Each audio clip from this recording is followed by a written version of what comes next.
Good morning, everybody. It is Monday, June. The last day of June, the last day of the month, last day of health awareness.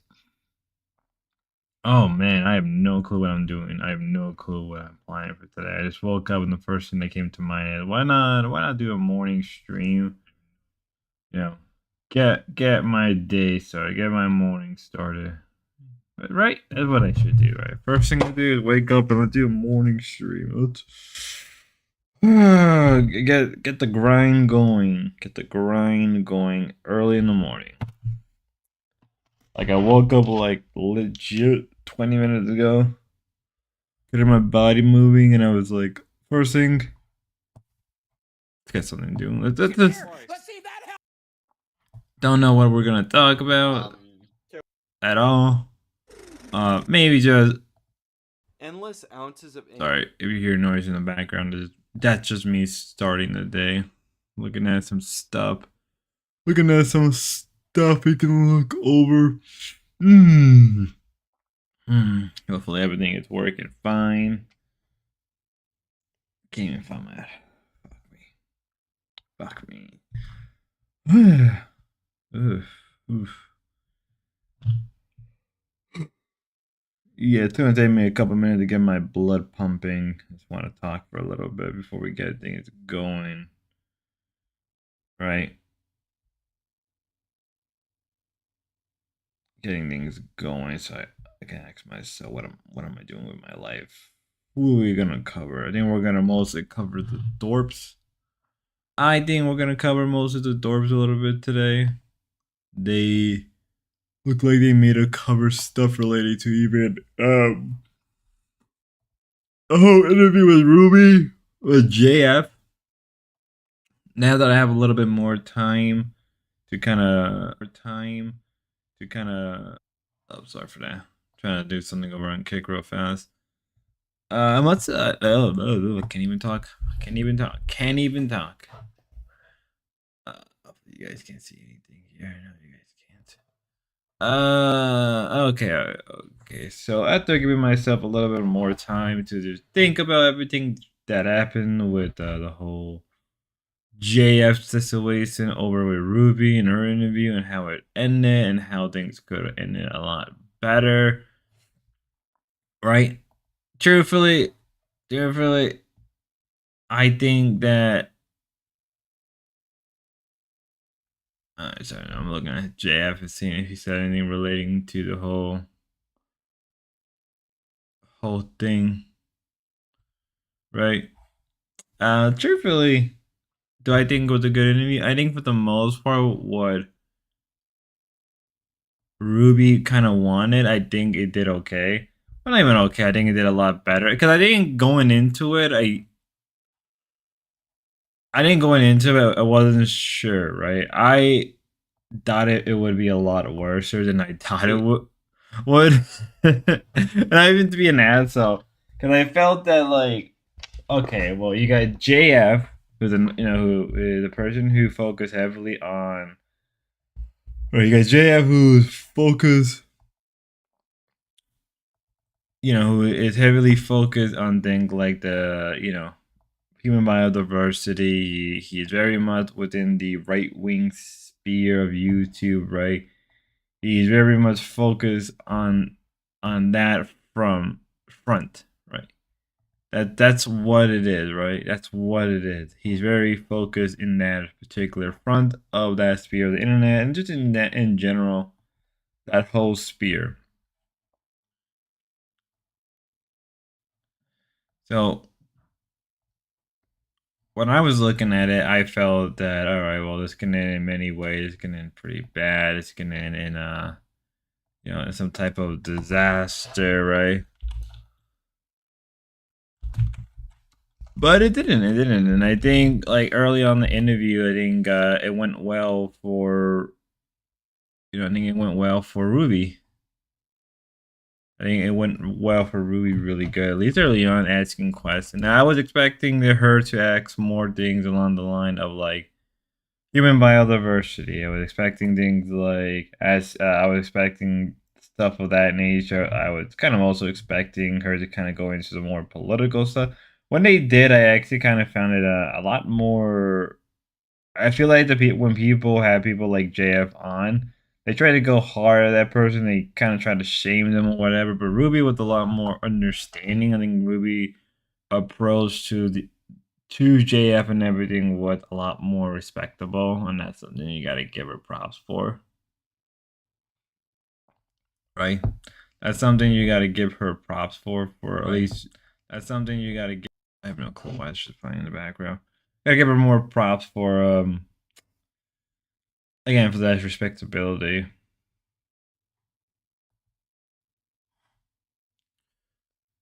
And and I feel like I feel like most people again would have just went at him hard and try to prove a point. Even when they were bringing up the HPD, oh, they brought it up just a little bit. Um, they brought up things like mental illness a little bit, and there you could tell there were certain times throughout that stream where JF did not like care, right? You can tell that JF didn't really care too much about like some of the things that Ruby was saying, but he was trying to be respectful. Hey! I have no clue why the fuck that's just happening. So I'm just trying to fix something on Kick real fast. So this shit could be annoying.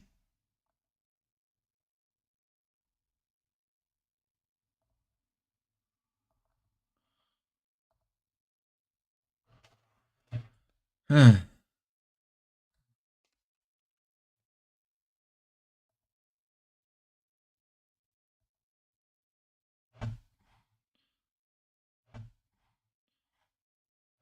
me a second, guys. Now, in terms of the agenda of today's little stream, I have no clue what we're doing. I really don't know what we're gonna be doing.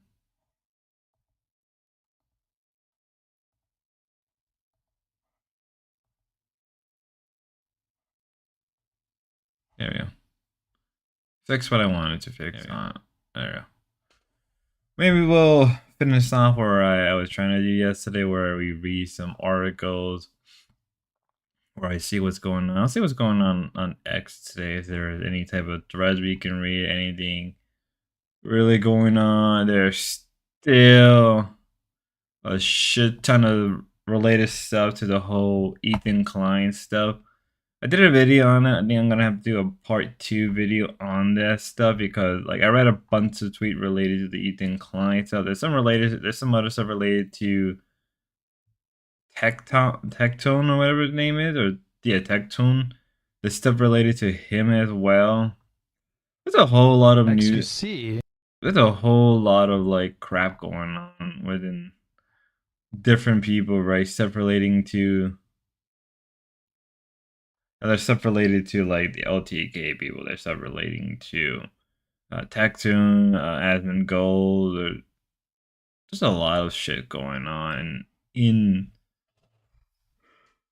Casey Tron with her shit with Ethan Klein lawsuit going with the direction that they're going. It's been a mess, right? It's been a complete. Let me raise the volume. It's been a complete mess.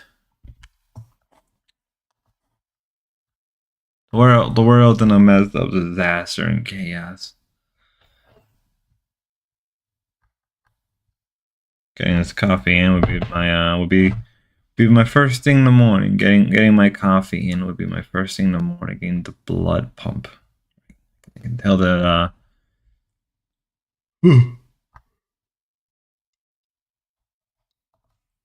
is some related. Somebody on X saying that ancient seal of Solomon used to trap and control demon. What do they look like to you? Like circuit boards. That's an oldie. It was like a couple years ago. People were saying that demons were being controlled by circuit boards, or like a modern day attempt. Let's check this out. Let's check this article out. Check this article out. If OBS works. Yeah. Some people believe that ancient seals of Solomon used to trap and control demons. What do they look like? What do they look like to you guys? They look like circus boards, right? Some people like to believe that modern day computer circus boards are an attempt by our elites to control demons, right? The Illuminati, the Freemason, saving the Catholic Church, right? To use circus boards as a modern attempt to control demons. Do I personally believe that stuff? Not really. No, not at all. Not at all. There's a lot of things that be surprising that I don't really believe, even though it's kind of fear, right? I guess in this circle, a lot of people are more likely to believe in like quote unquote conspiracy theories, more likely to be more skeptical of government control and government power. Personally, I don't really. I've always said this about conspiracy theories. I've always been sort of interested in them, but never enough to like care for. Right? I've never been enough to really be like, yeah, guy, I think all conspiracy theories are true, and I think that we should live in the woods. I've never been like that, never once in my life.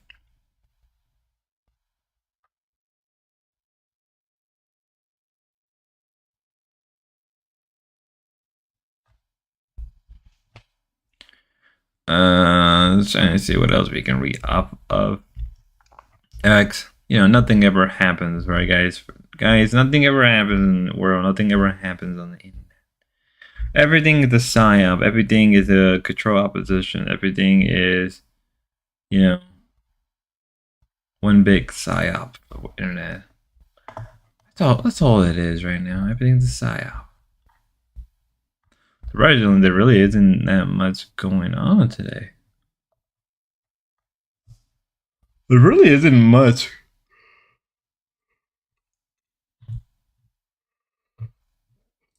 There's some stuff related to the LCU. We'll check that out in a little bit.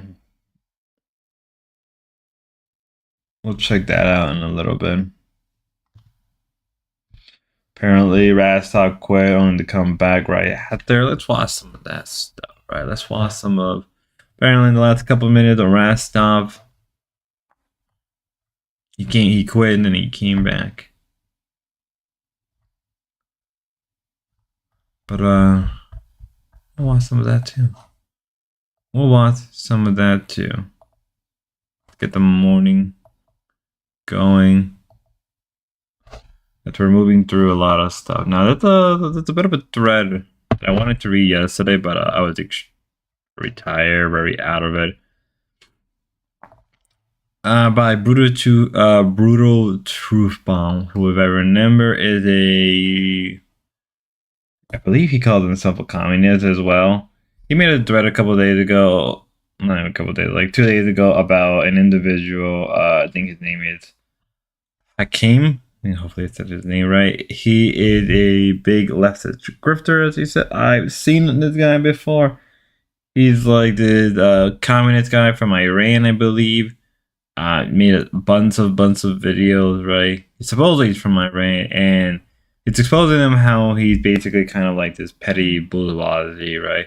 It's a no screenshot from July 2020 that I've heard of Hakeem personal Patreon. He has 680 Patreon, make 2,264 per video upload per creation. He has a video upload frequency of 0.75 a week, or about 3.3 videos a month. So in 2022, he's making over, wow, that is a lot of money, or 90K. If this is true to believe that he's making around almost $100,000, that's pretty good off of Patreon. But I do wonder how much he's making off of like things relating to, like, say, ad revenue from YouTube and other stuff, right? Here's another screenshot of the deprogramming. Also, July 2022. Back then, there were still around 7,900 per month. So 94. Shit, that's almost like 9,500 a year. But this money gets divided three-way with Hakeem partner Yo Pont and a second dot. So Hakeem cut is 31. It's around like 32,000. I believe Hakeem owns a book distributor, right? I think he actually distributes books as well. So in total, Hakeem was making over 1,200. Holy shit. 100,000 to 20,000 per year off of Patreon donations alone in 2022. This calculation does not include his YouTube ad revenue, his YouTube sponsor, and other forms of donation. It also does not include his income as a medical doctor, which apparently he is a medical doctor. Let's calculate his current income. Hakeem, for some time now, has privated how much income he makes on his personal Patreon. In 2022, Hakeem made 2,200 with 3.332 per Patreon per video using the same ratio. Hakeem now makes 8,300. I mean, that makes sense. I believe, like, just like a lot of these lefty tubers or these bread tubers, a lot of them make a lot of money, right? Because, like, obviously, it's easier to be a lefty tuber on YouTube than it is to be a right winger, right? There's more of an embracement of left wing, especially if you're along the line of progressivism, right? Even if you're, like, let's say, not a full blown socialist, even let's say you're not a full blown like communist, as long as if you're within that adjacent sphere of thinking, you're likely to be liked and appreciated more. I remember back in the day when Bread 2 was like the dominant thing. And if you made anything like right wing, right, you were like shut down or shadow banned. And that's always how it's been over the years. I would say for the last 10 years, there's always been this big major push towards like anti general right wing position, even if it's like not like, let's say, like hardcore right wing. Things like libertarianism to some extent is still, I guess, kind of suppressed by YouTube. Which is very funny saying that. At one point, YouTube was heavily dominated by a lot of libertarians. A lot of that, like, left wing, right wing libertarian was very dominant on YouTube. But around like I think it was like 2016, there was a major push towards shutting down anything that was like remotely, at least at the time, conservative, Republican, general, like some form of right wing, even if it's like liberal right wing. There was a major push to shut it down, and we saw the end result of that now. Right. If we assume the 3.3 average monthly upload 0.75 per video week, Hakeem currently makes shit. That's a lot of money. Oh shit, I can live off of that. So like probably around 3 years or so, he's probably close to a million a year. Even if he's not keeping that, even if he's keeping only like let's say a fraction of that, he is living better than most people. Now, mind you, from what I understand, Hakeem is from Iran. I believe he either lives in Iran. So if he lives in Iran, he's making he's basically extremely wealthy and could be part of, let's say, the Communist Party. His podcast, the Deep Program, has also grown significantly. It currently makes 22,000 a year. That is a lot of money. Monthly on Patreon or eternally. 2,000, 6,000, 8,000, 32, 30, $320. Once we take out Japun second cut, Hakeem is left with 89,000. That is a lot of money. So in total, Hakeem now, as of June 2025, makes that much money a year from Patreon. Again, excluding any other source of income he is due to. But this man is living comfortably, right? Right. It's always right. But there's a joke among a lot of right wingers about how a lot of leftists are like nepo baby, or how they are all extremely wealthy, how they're extremely right.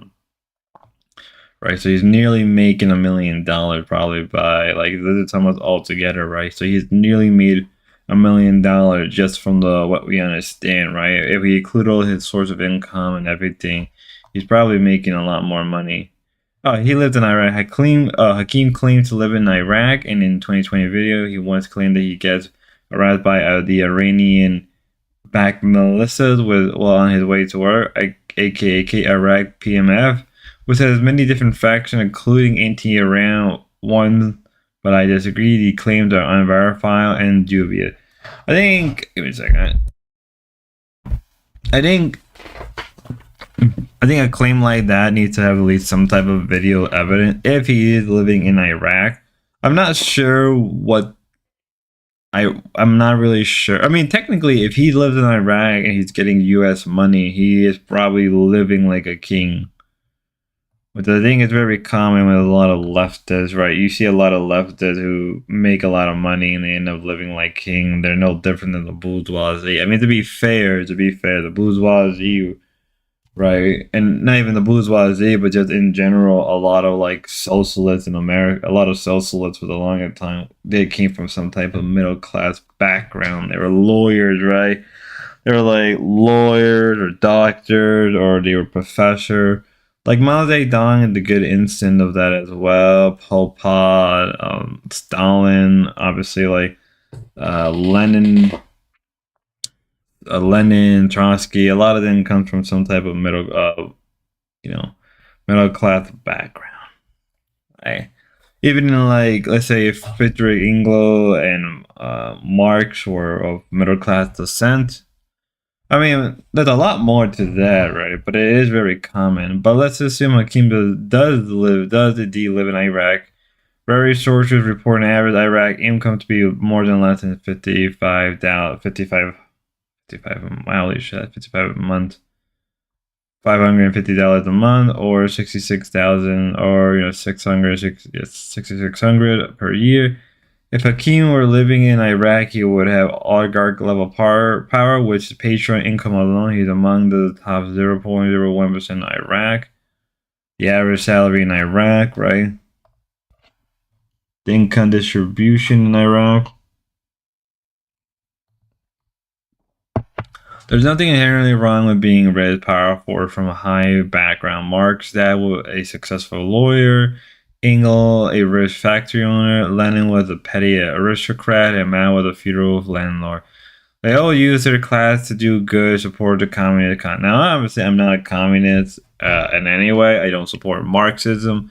But obviously he is, so he's going to assume that's good. It's always a debate. It's always this thing, well, we have the money, we have the power, so as long as we do it for the cause of the communists, then we are the good guys, right? The usual shit, right?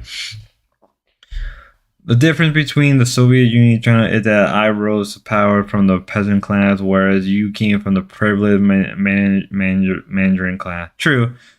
there is a similarity east of us, or us as a traitors to his class. 100%. It's 100% true.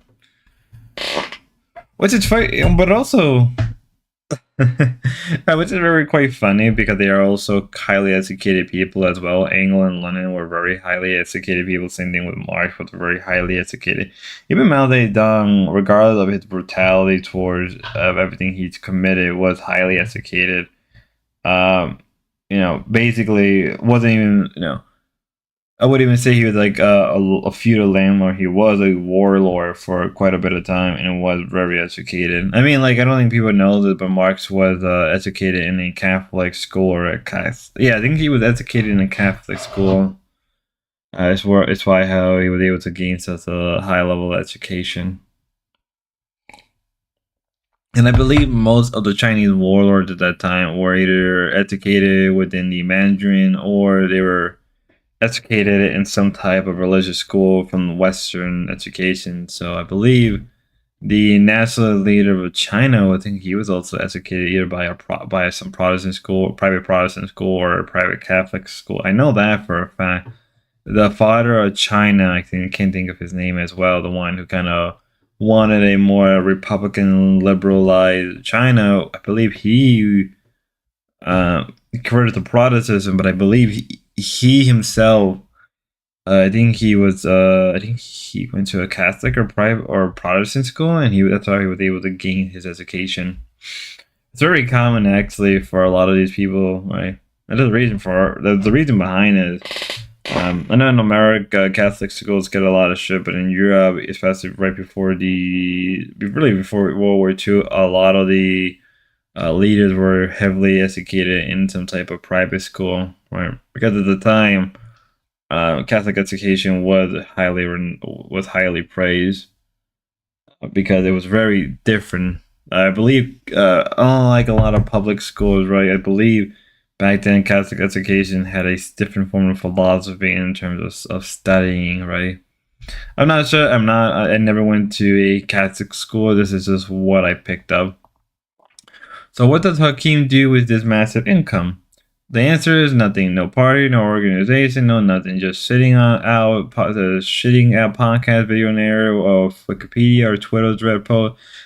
Oh, look what I'm doing. Getting off his Western audience outrage and about the current state of the world. And this is why I believe he's one of the biggest grifters on the left, definitely the biggest grifter among the self-proclaimed communist slash Marxists. I will not dive into the takes or politics, such as his infamous take about black Latino soldiers being good and white ones being bad. Very common.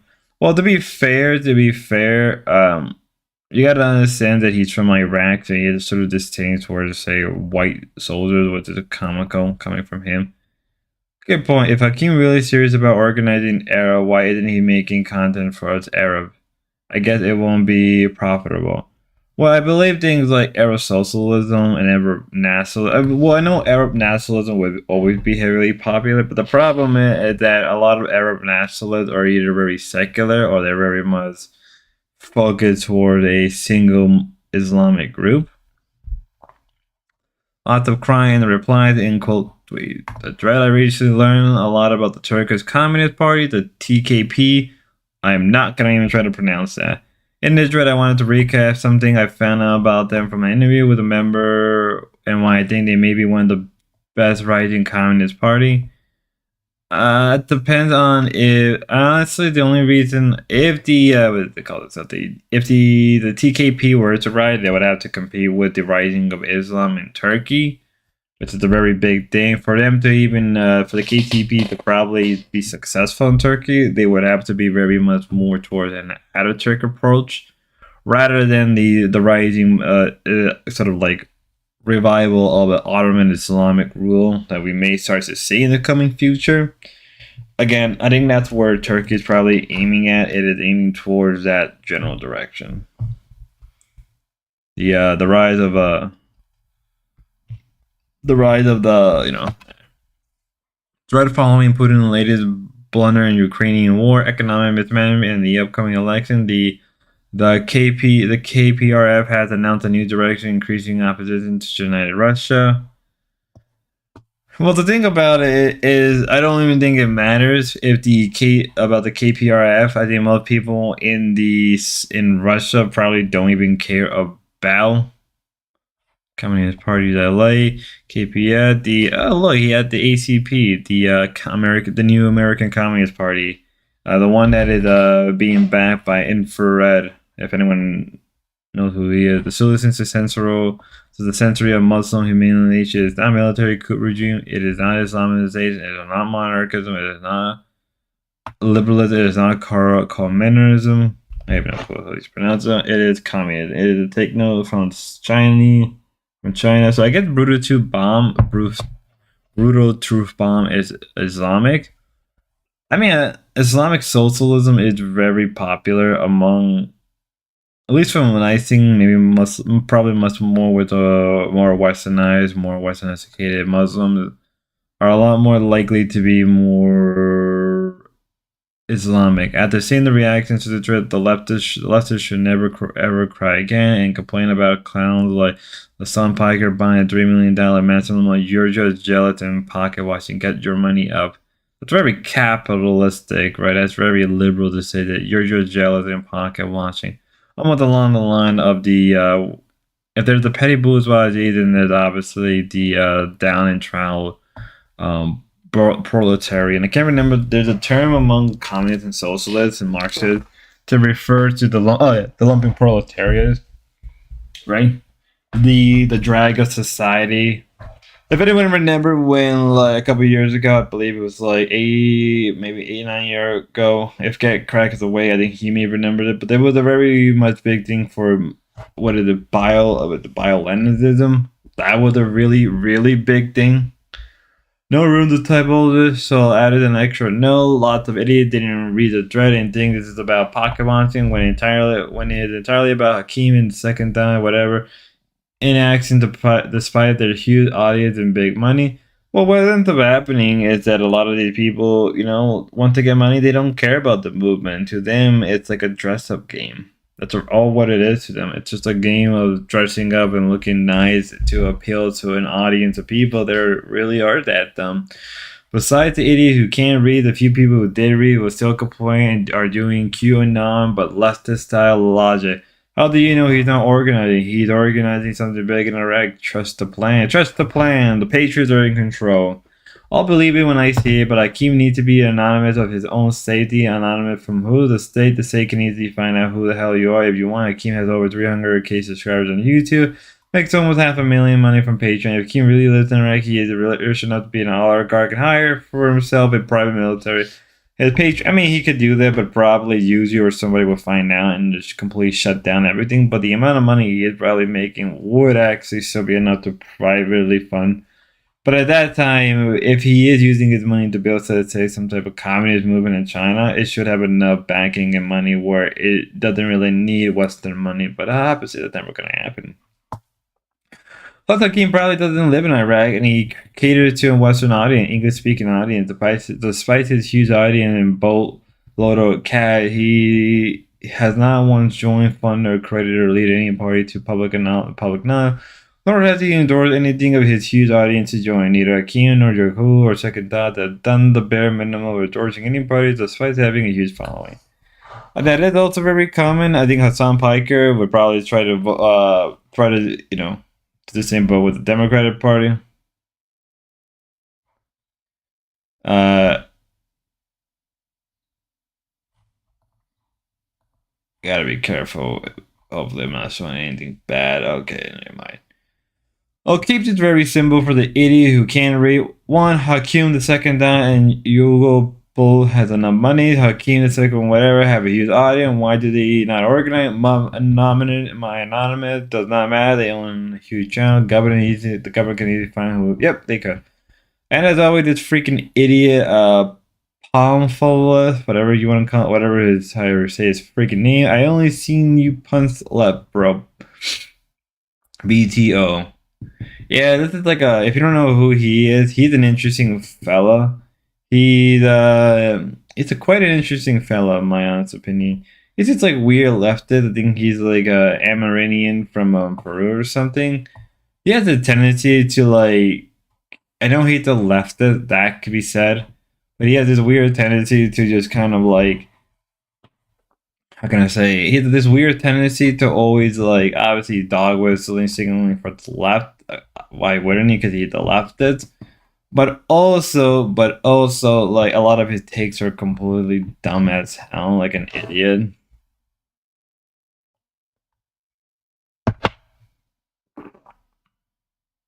It also looks like pirate software. If you're not aware of who he is, his name is Door.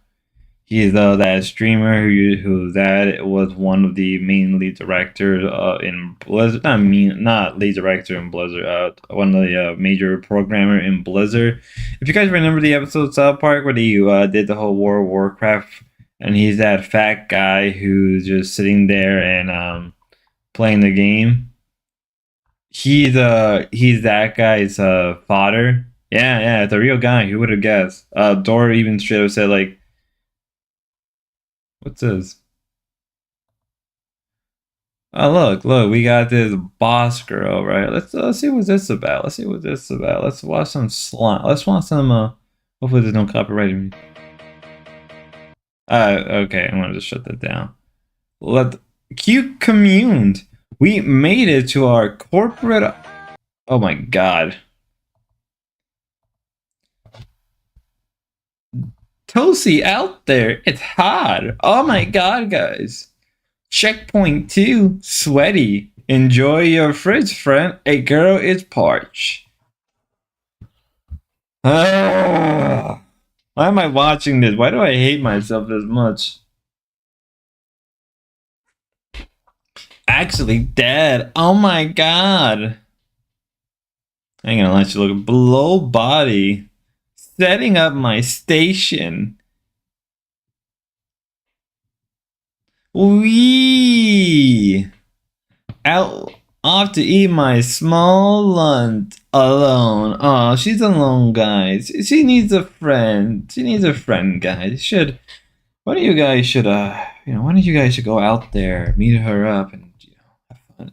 Reporting what the ethic concerns? What? Get away from me. I don't want you. That's about enough. Gorgeous day out. Bye. Happy dance. Thank you for watching.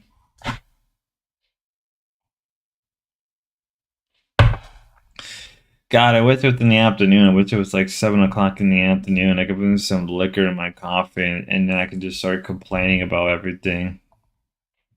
I can just go in this manic rage of like, these guys are idiots. These people are idiots. How are you supporting this shit? Imagine being a girl boss. You work at a corporate office. You're making around 50,000. You're making 50,000 a year. You're doing your little video. Oh my god, guys! Capitalism is bad. I work at a corporate office, guy. I sound like it's a Gundam right now, complaining about corporate women. I'm complaining about corporate women who they spend all day just making videos on their little desky.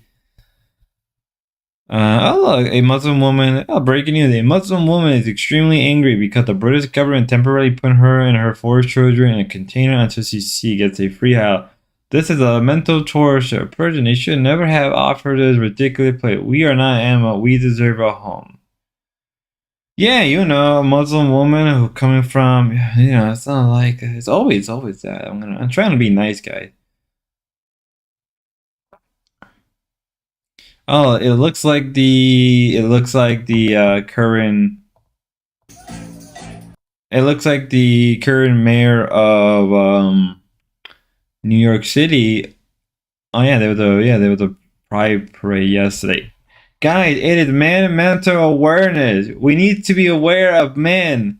Guys, you don't understand. We here in this Schizo show care about men. We care about men mental awareness. We need to think about other men health. We are people that care about your mental awareness. Probably gonna do a video on that. I think it's only out of respect because you know, I understand the grind. I understand the pain.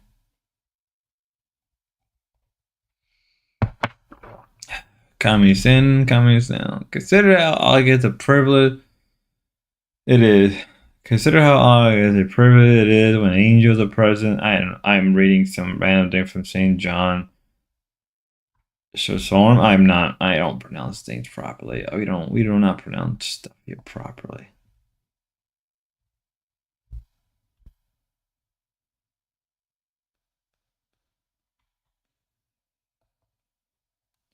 This is from N Wokeness. Let's watch this video. Let's see what's going on. Let's see what's going on here. With Zohornman, I'm not pronouncing his name. I'm refusing to pronounce his name. I'm just refusing to pronounce the name. Good morning, BB. How are you doing? How are you doing, BB? I hope you're having a beautiful morning. Beautiful morning. Beautiful morning. I'm here drinking some coffee. We're here to do we're gonna be here for like the next 2.5 hours.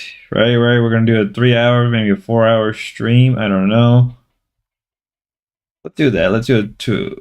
Maybe we'll take a small break. Maybe we'll take a quick 10-minute break somewhere in the mix. See what's going on. What the purpose is about this entire project. It's not simply to raise class consciousness, but to win socialism. And obviously raising class consciousness is a critical part of it. He wants to raise class consciousness. How do we raise class? I mean, there really is no more classes anymore, right? The idea of the proletarian is dead. The middle class is more or less gone for the most part. You really can't have a class struggle without having a majority of, proletarians coming in. Like, it's basically the truth. If you don't have a strong proletarian class, you're not gonna survive. Let's see if I just realized we can blow this up. I want to see if see what it looks like on YouTube. Okay, cool. Making sure that we have candidates that both understand that and are willing to put that forward at every which moment that they have, at every which opportunity that they're given. We have to continue to elect more socialists, and we have to ensure that. Yeah, but the thing is, most socialists in America don't even care about socialism. They're more or less like LARPers being socialist.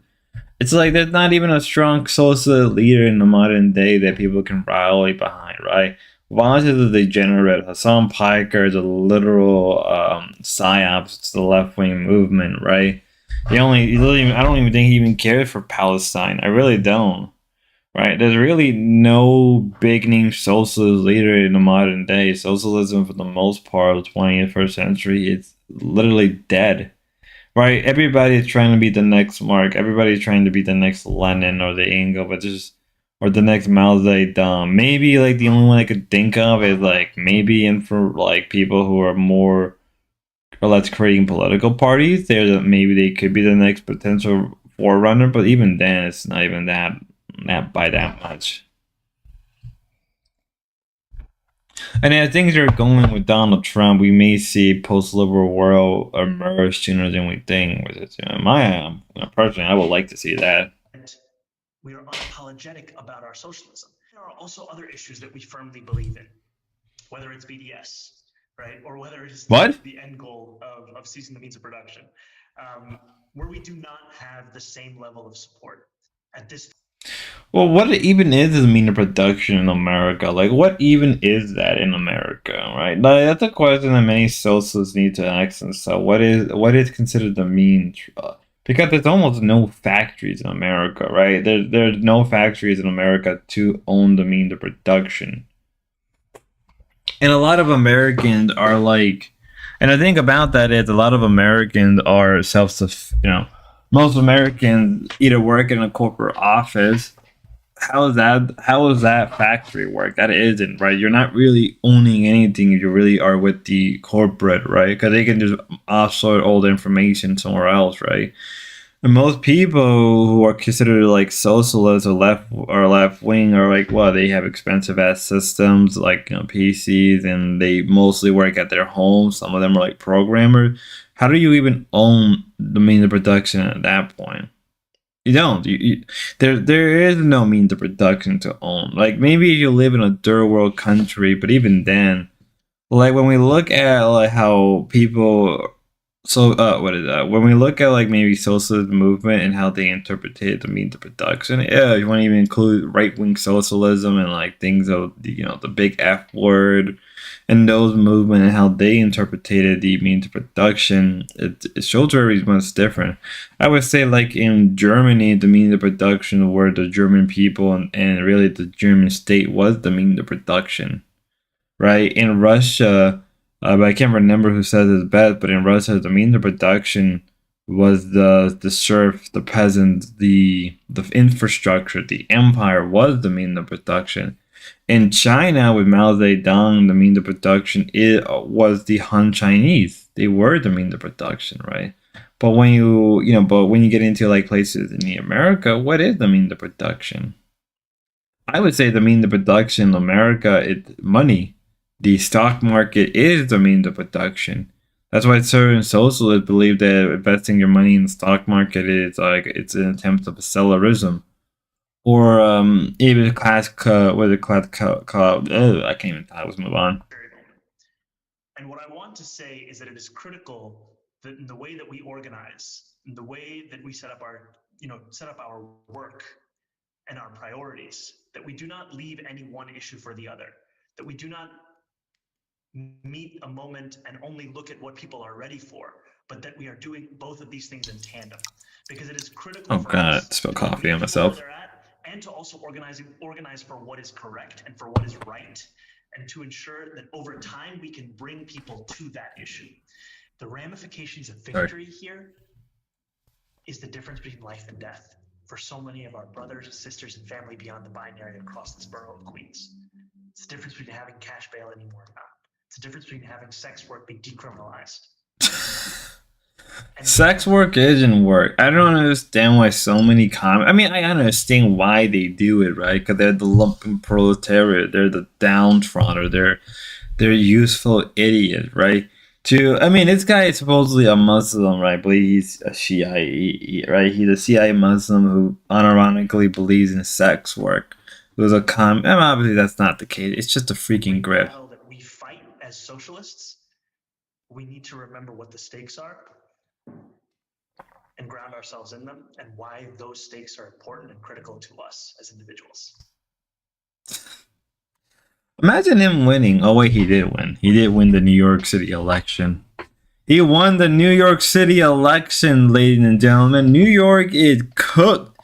New York is cooked. It's over. It is over in New York. Good job, dumbasses. You know what's going to happen? New York City is probably going to go down the route of every other state that has a dumbass like that. But hey, you know what? Fuck it. It's acceleratism. There's nothing we can do. If that's where the state wants to go, let's go. Let's go, baby. Woo! This coffee's kicking in. Let's see what else is going on. Let's see what else is going on X today. Any other breaking news? Breaking security of transportation. Sheen Duffy exposed scandalous previous admin handiwork permitting a CDL to non-citizens. Ooh, this is interesting. Breaking news, ladies and gentlemen. Breaking news. See, breaking security of transportation. Shane Doofusworth? I don't care. Exposed scandalous previous admin handling work permit and CDLs of non-citizens, flooding the market and undercutting American truckers. This was labor dumping, plain and simple. The ATU believe hundreds of thousands of our workers suffer from this illegal betrayal. At an American Truck United, we praise God for his security. security or whatever, Dove, and the president of the United States, who are stepping up for such a time as it, internally grateful. But the fight far from over. We won't rest until every American trucker restore and non-domestic CDL are being join us. See what he said. Like yeah, no kidding. There was no. They were letting everyone in, and then giving work permits, green cards, and then let people come in and go get CDLs and compete with American drivers. They were the problem, and now we have to look at the data and go, how do we unwind this? How do we put rules in place to protect the American driver, not the international driver? I mean, the funny part is, right, let's think about it, right? You have a bunch of socialists, right? You have a bunch of socialists who can't understand. They just don't understand the basics of when you're supporting the worker, you're supporting the workers in your home country first and foremost. But that's nationalistic. Not, that's nationalistic. Not realizing that many socialists were nationalistic in their own self. American trucking crisis, how labor dumping undermine public safety, and American truckers driver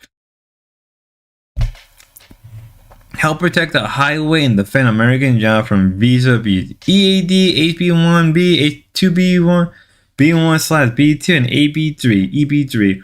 The American trucker industry is under siege from a growing threat. Labor dumping is practice of undermining the livelihood of a hardworking American truck driver and threatening the stability of one of the nation's most critical industry. Stop labor dumping on the American truckers, guys. The trucking industry is an important part of an American critical infrastructure, ensuring goods and supply reach every corner of this country safely and efficiently, both in peace and in war. Yeah, there it is. I believe in the last couple of years, there's been multiple protests. There's been multiple, straight up just people not working because truckers are like a lot of the time every couple of months we have to experience truckers in America just not wanting to work, right?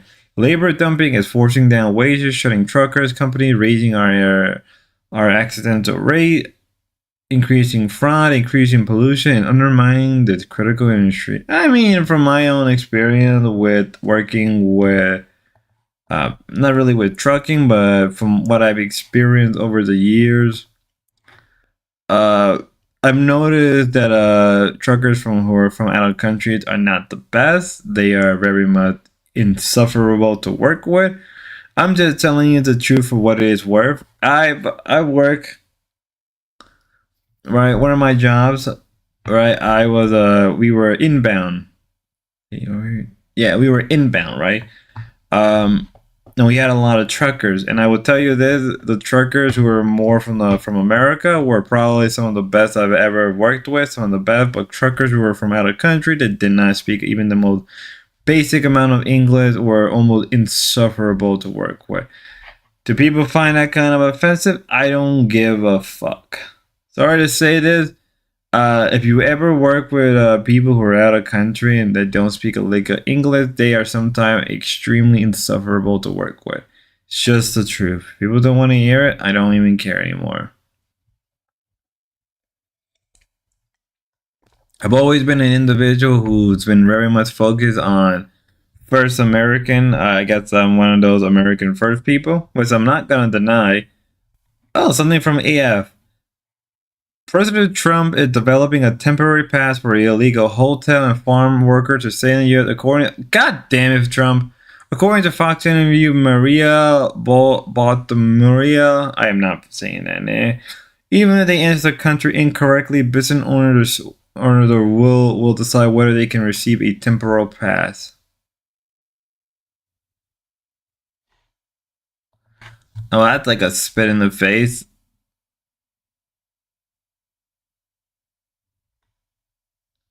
Came. Now look, China is actively avoiding Western economy wisdom that advanced that high-income economies serve an economy and refuse to outsource their industry capacity to cheap labor market strategically against all Western economic wisdom. I mean, I don't know why China should care about how we. I mean, first off, growing up during the Obama administration and seeing how jobs were just leaving the country and how that affected like a lot of the areas where I live was devastating economically. But fuel the truthfully, if feel the opioid epidemic across the northeast part of America, all the way from the northeast state, all the way down to like D.C., Virginia, even down up to the Carolinas. Right, there was a major opioid crisis. Didn't help that a lot of the northeast has a lot of big time medical centers. There's a lot of big time medical facilities around here.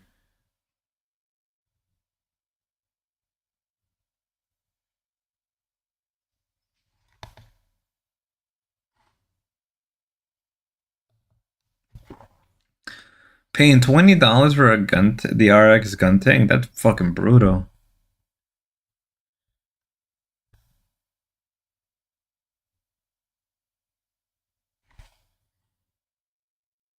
White liberals are moving to Afghanistan to protest Donald.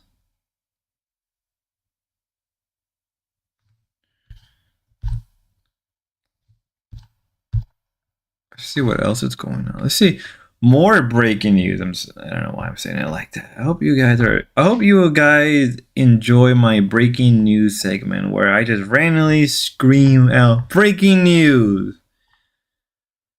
I don't know what else we can cover. We can cover the Dorps. Maybe there was something exciting over there with the Dorps. Maybe not. Maybe so. Maybe. Let me see what else we can read off of here. A couple the article or two that caught my interest. Maybe Get Crack would probably enjoy me reading about stuff related to Chinese civilization. There's a video by What If History he just made a couple days ago about Mesoamerican culture or Native Mexican, which I didn't even knew he even did. TikTok. It was been arguing with atheists again. Oh, okay, cool. So I guess the video I'm gonna make. I mean, I watched some of the streams a little bit. I guess I'm still gonna make a video on the Dorps anyway later on today. I'm probably still, guys. I know I hate myself. I don't know if you guys like videos based on the Dorps, the Dorpies.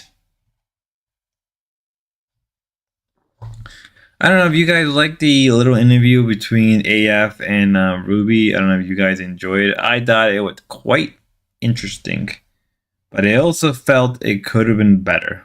But it could have been way freaking worse. I think my only complaint would be don't bring up guests who are just gonna rile the shit up more with, because I feel like with somebody like JF, I think you gotta handle way differently. I think basically what I'm saying is don't bring up guests like Lalo up. Maybe it was okay for Ava, because I don't think JF cared one bit about Ava. But bringing up someone like Lalo with a big mistake, because like Lalo is just gonna stir the shit. That's all he's basically no different than Gray. He's gonna stir the shit up and everything.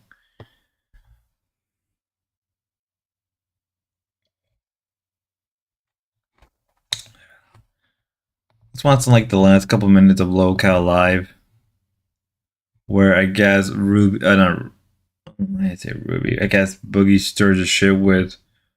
If we're gonna do it, I'm gonna do a video on this as well. I watched the weekend stream in DLC. A lot of it was pretty weak. A lot of it was just weak sauce, and I just like did not give a shit. So if anything, I'll just cover the stuff relating to this stuff. Let me remove the Dorp shit as always. Yeah. Okay, let me go back into YouTube. Here we go. The grind must continue, guys. I need to change this background. I hope you guys like the new background. We're changing stuff. We are changing stuff around. Mistakes. Look, this is the thing though. Like, this is one of Ozzy's streams. We should have said it as members only when he was done. Nobody's going back to rewatch this. I mean, they might have. So, all right. So, content or non-content? You tell us in the chat. Content play a or little bit non-tent? more. Let's see if it gets good. Let's see. I also have a Kinnick TP9 SFX Elite Combat. It's black and gold, one of the best triggers out of the box I've ever used in my life. Wow, that's the content right there. The doll head. You got a doll head. Riveting. Wow. Riveting. No. Damn, they are spamming Yes. non-tent. Holy shit. Yeah, this is Find a terrible. treasure into its complete form. Okay, so it's probably Oh, just. he made a doll. He made a money. doll, That's everybody. huge. This is so worth turning into. He made a doll. Feel I like it's steak, some of but the most steak is a goddamn shit entertaining show. gaming content we've got. I from the watched LCU. the Great stream, commentary. actually. Thank you. Oh my god, did you hear what he just said? Did I you hear was what he just said? What did you just say? Go back 10 seconds.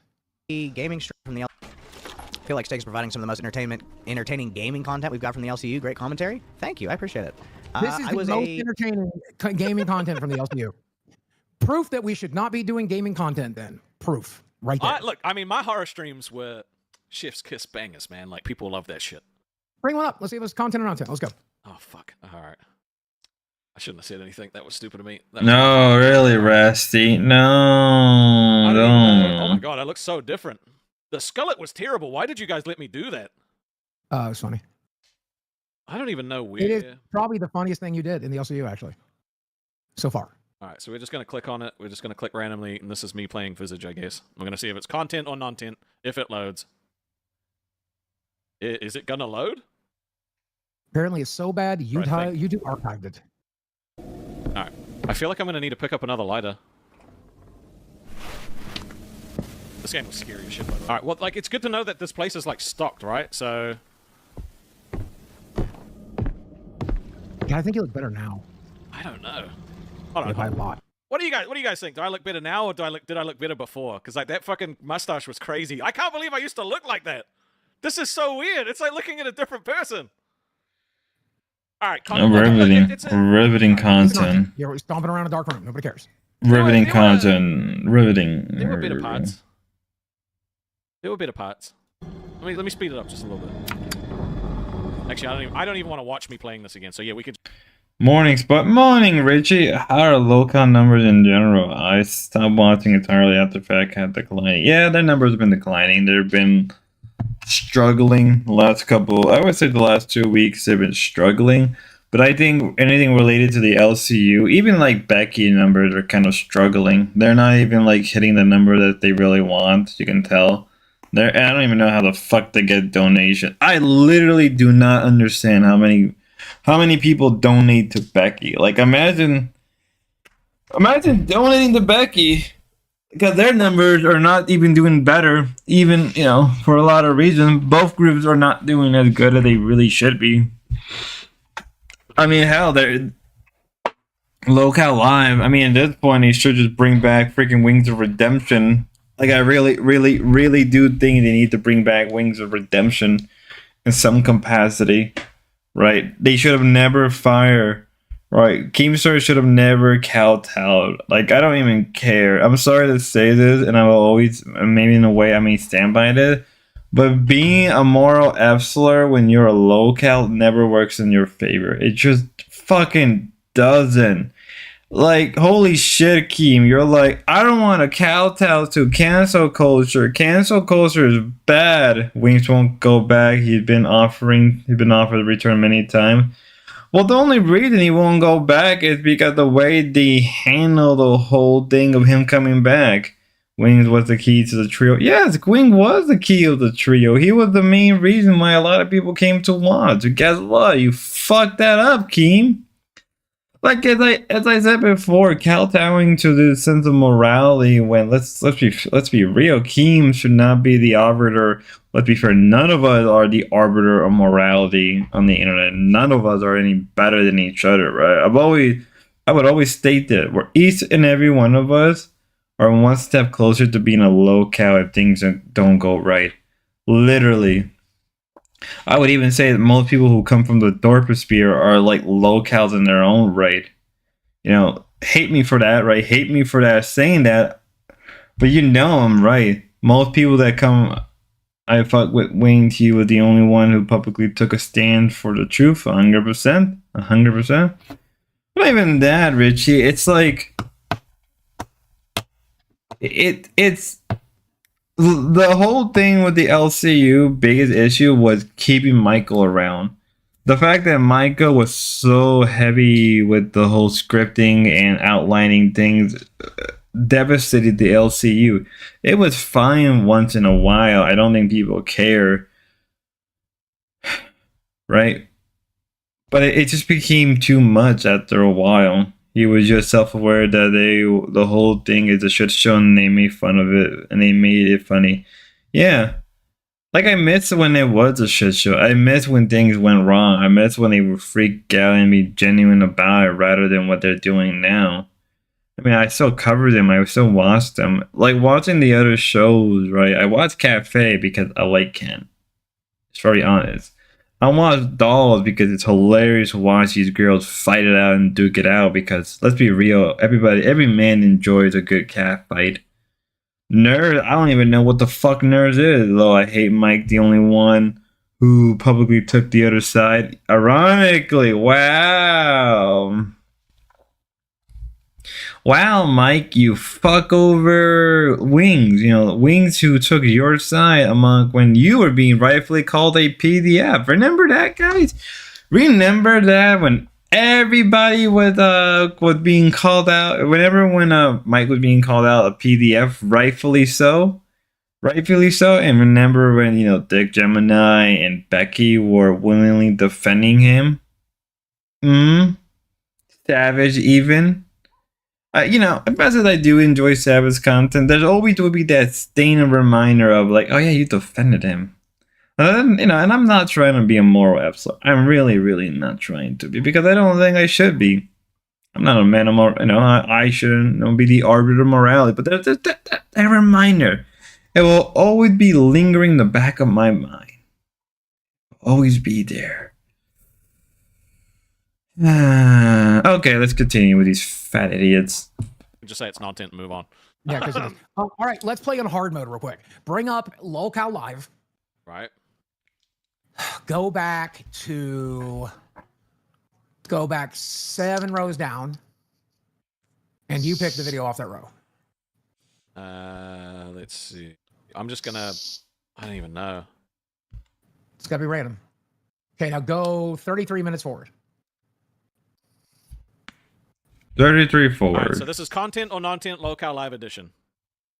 From updating my computer. I think the only thing that we can really do here is blame Beans. That she just somehow got on your computer and deleted it. I agree. Content or non-tint?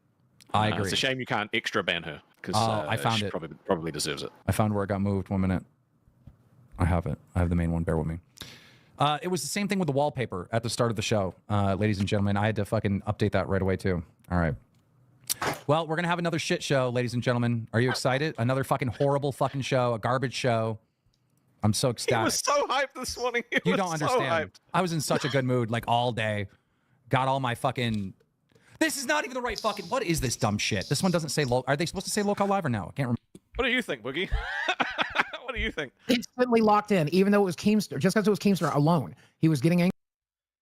I would have pissed my pants if they hit the play and it was e-begging. Yeah, that would have been hilarious. Was immediately locked in. But he wasn't even angry. He was just sort of like fumbling around. I mean, look, I find it funny. I found it funny. Yeah, but it's a mixture of non-tint and content in the in there. The chat cannot decide. And that's a good thing, because at least half of them liked it. They've been pretty decisive so far. They said try again. Yeah, pick something else on that row. Pick something else on that specific row. Okay. No, go down 3 more. Go down 3 more than that. I'm just gonna scroll. And the top left, guilty. Put guilty. I don't know what guilty is. Click on that.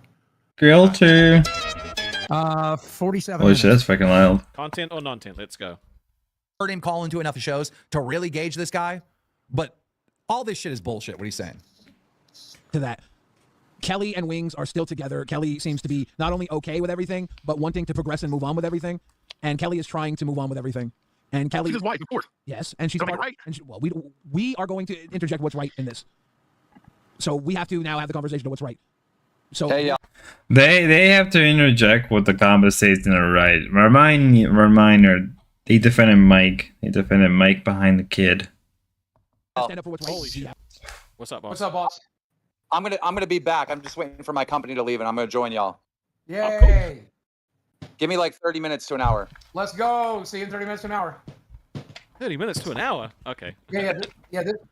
Look, not only am I going to drive 20 hours tomorrow night to make this tomorrow work, I'm going to stay up all night to make tonight work. Do you understand? Because this job is my top priority. I wish it could be yours. I know you're only on the clock for about 12 more days, but I wish it was your top priority too in those 12 days. You do realize that I'm not just like fucking sitting thumbing my butthole, right? Like I'm actually getting ready to come to America for this job. Like it's not, I'm not just taking it. Hold on 1 second. Hold on 1 second. I just can't, bro, I can't be bothered, dude. I genuinely, fuck him. I can't. Everything's about him. Everything's about all the effort he puts in. Everything's about all the things that he does. Blah, blah, blah. Let's move on. Yeah, and you're making the choice to do the extra things you don't have to do. I have but to do don't put it on me if I'm not. I have to do the job, and you should too. It's not an extra thing. It's your last day at this job. Do the goddamn thing. Then why the fuck? Not an extra this thing. This is why I'm saying I'm sick of this thing, man. Of your job. But it's not because he already said there was no stream. You got 5 days off last month. You got 5 days off, man. I was still there. I was still there watching the streams, ready to jump on if I was told to jump on. Watch a stream, everybody. Dude.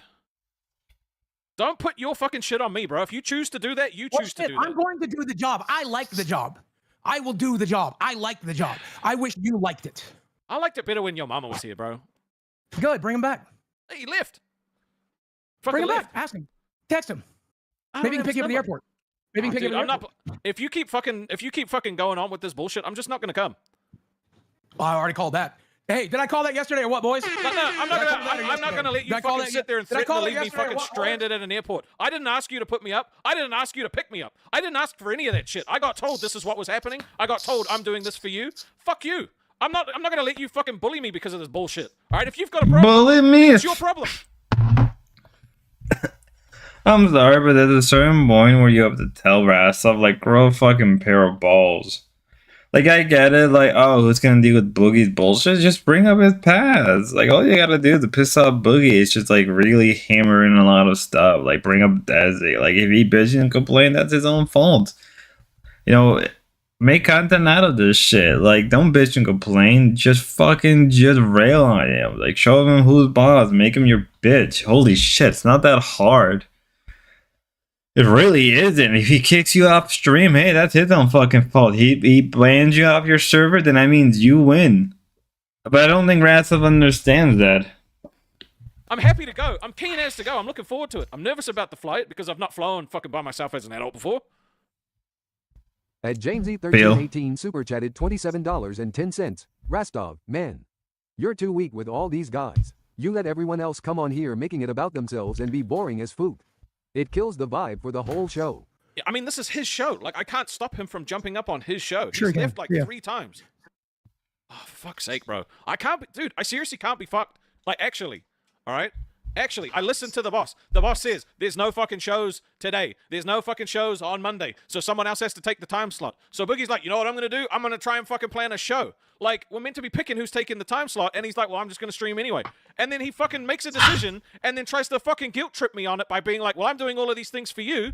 One, you're not my boss. So you don't just get to decide what I do. You don't just get to decide that I have to do X, Y, and Z, right? I said I had to take the day off yesterday because it was literally the last day that I have with my lady because she's at work today, she's at work tomorrow, and then I'm gone, right?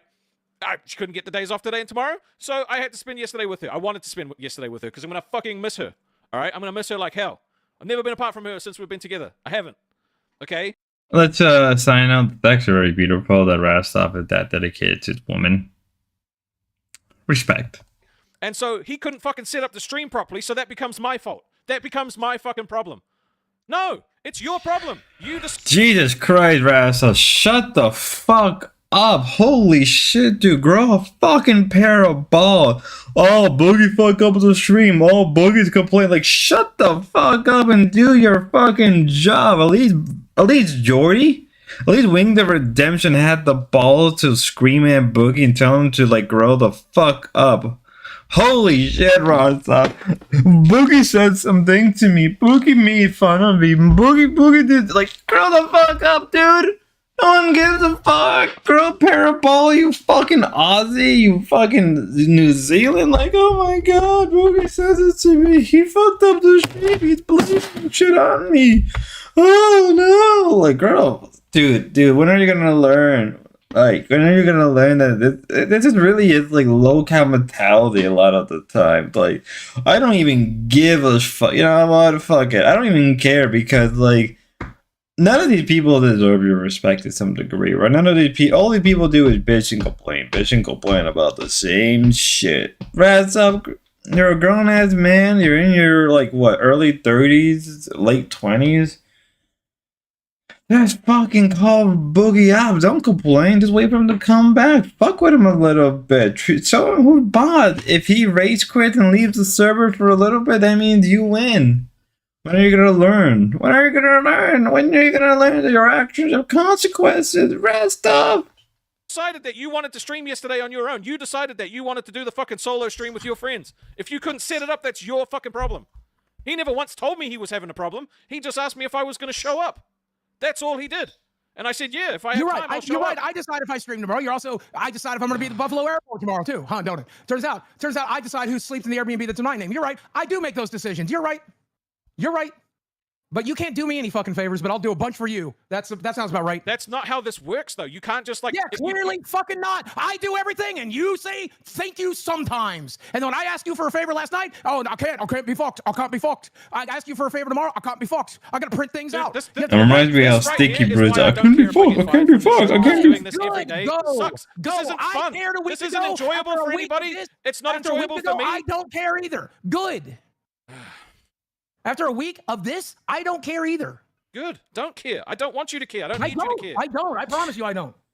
You can tell these guys need like a vacation. Baby's life. If I'm lying, if I'm acting, if I'm pretending right now, may God strike that dog dead in the next 30 seconds. That's how fucking dead serious I am. Then be dead serious, dude. Then be dead serious. I am. I wonder why Wings doesn't want to come back. No, we gave Rastov so much more slack than Wings. It's crazy. Crazy how much more slack this guy got. Oh my God, it's crazy.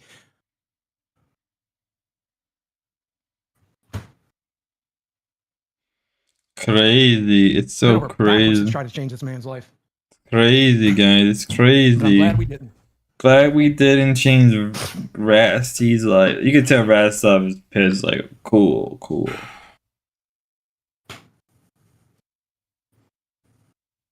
What am I eating right now? I'm not eating anything.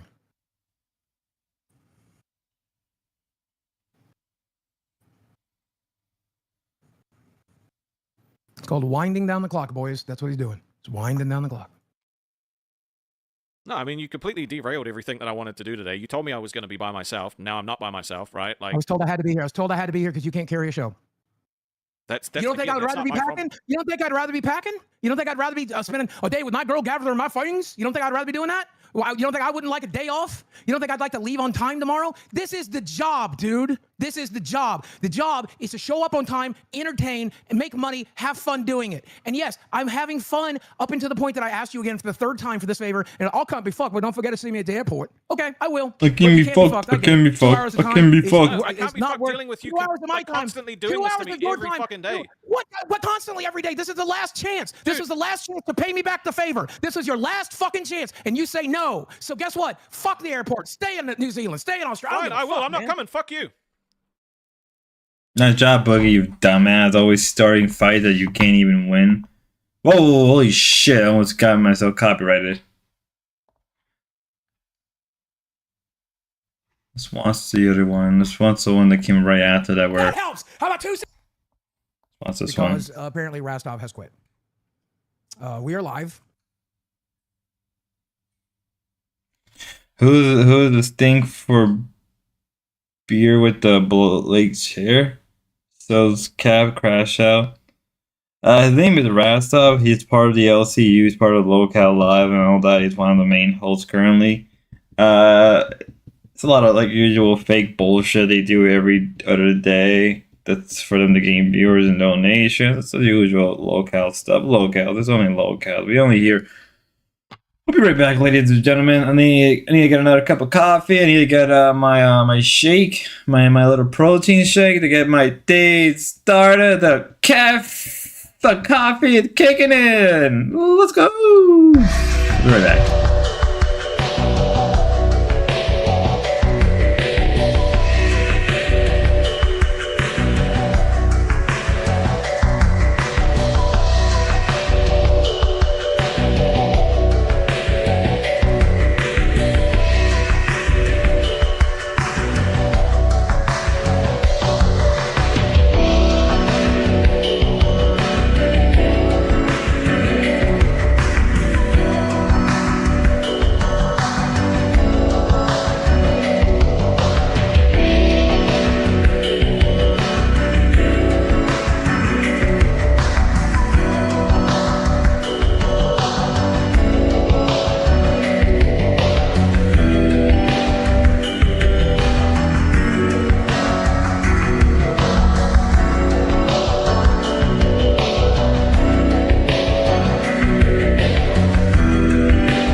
Alright, we're back, ladies and gentlemen. We are back to the usual shit. Let's take a bit of a detour. Let me read an article because I wanted to get this done. It's a bit of an article that caught my interest. Maybe you guys want to read it. Screw it, we're gonna read it anyway. I don't even fuck it sub. Oh yeah. I remember now.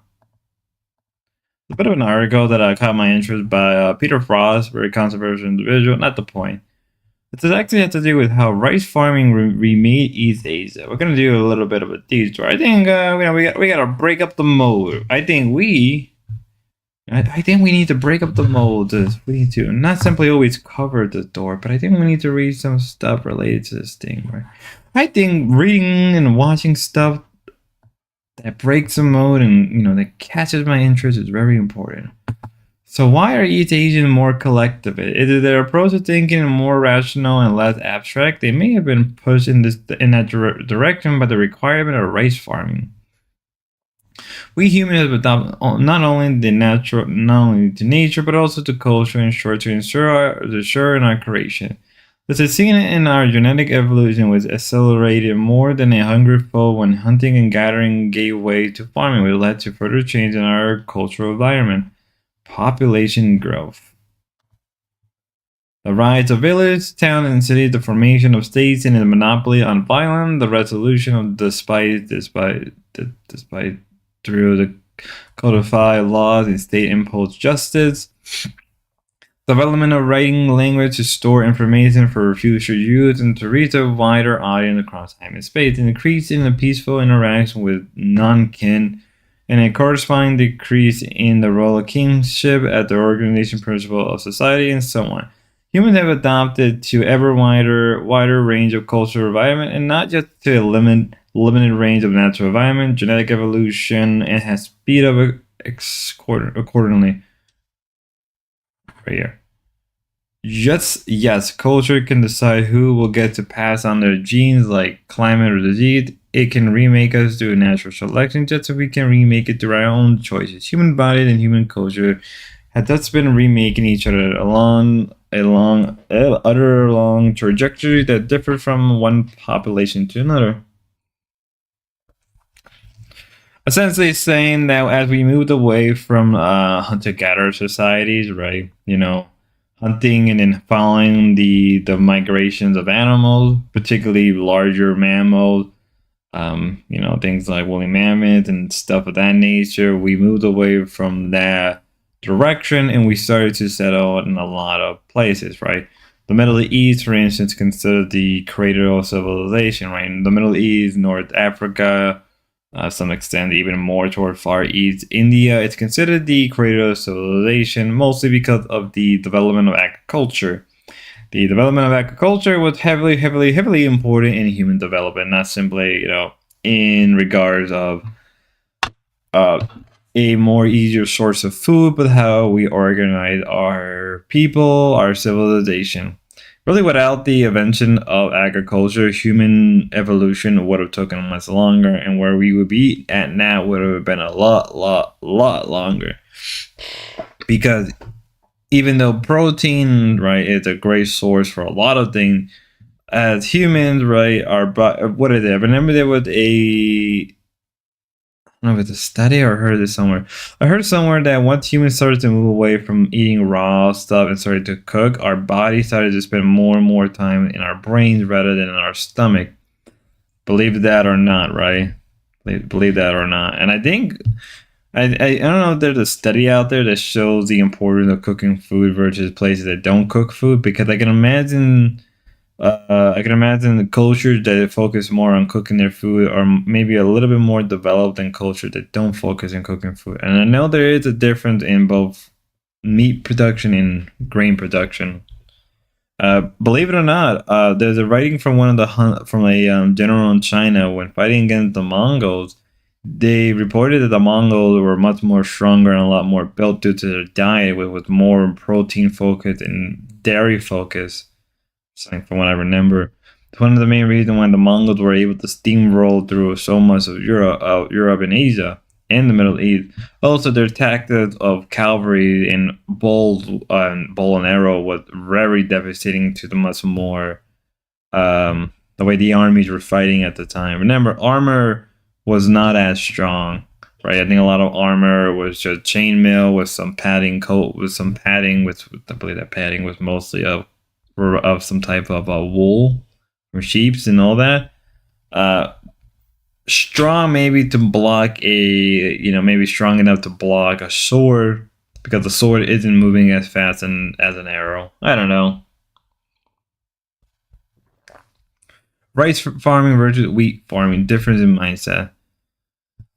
That replica, the remaking is called gene culture co-evolution. It caught the interest of behavior science at Thomas Home, who wished to examine how the Chinese co-evolved with different types of farming. To the end, his research team administered 3 psychological tests to 1,162 Chinese from rice growing and wheat growing region. The results point to difference in mindset between the groups. Abstract versus rational thinking. In the first test,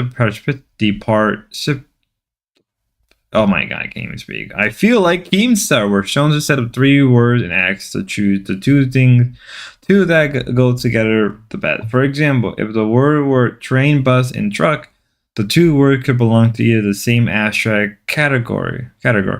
Trains and bus are vehicles, the same rational category. Train runs on track. Participants more often choose to abstract category if they came from a wheat growing region, and the rational category if they came from a rice growing region. Ooh, differences in how we category things. Admittedly, the difference may simply be geographic. Wheat farming tends to be in northern China and rice farming in southern China. The type of farming that may therefore be incidental because northern and southern China differ in other ways. True enough.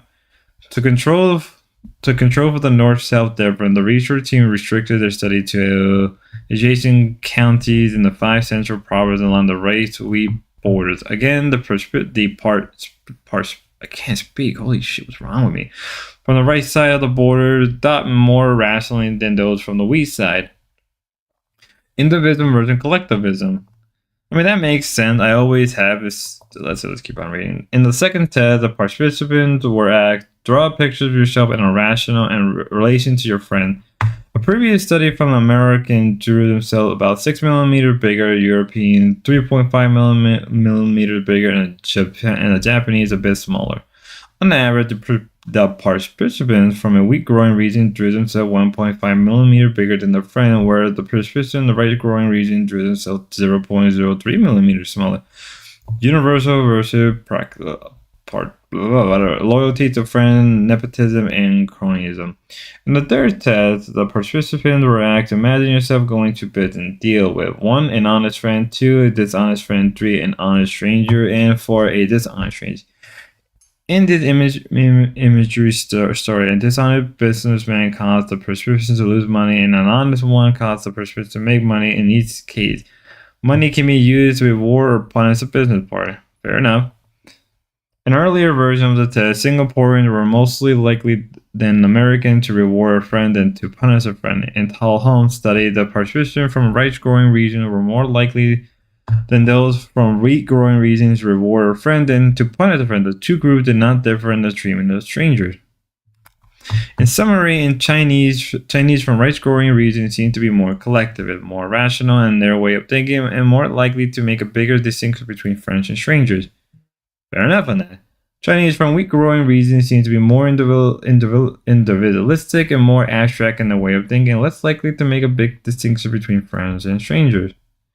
The above differences were judged as true participants who had only an ancestral connections to the farming of either sort.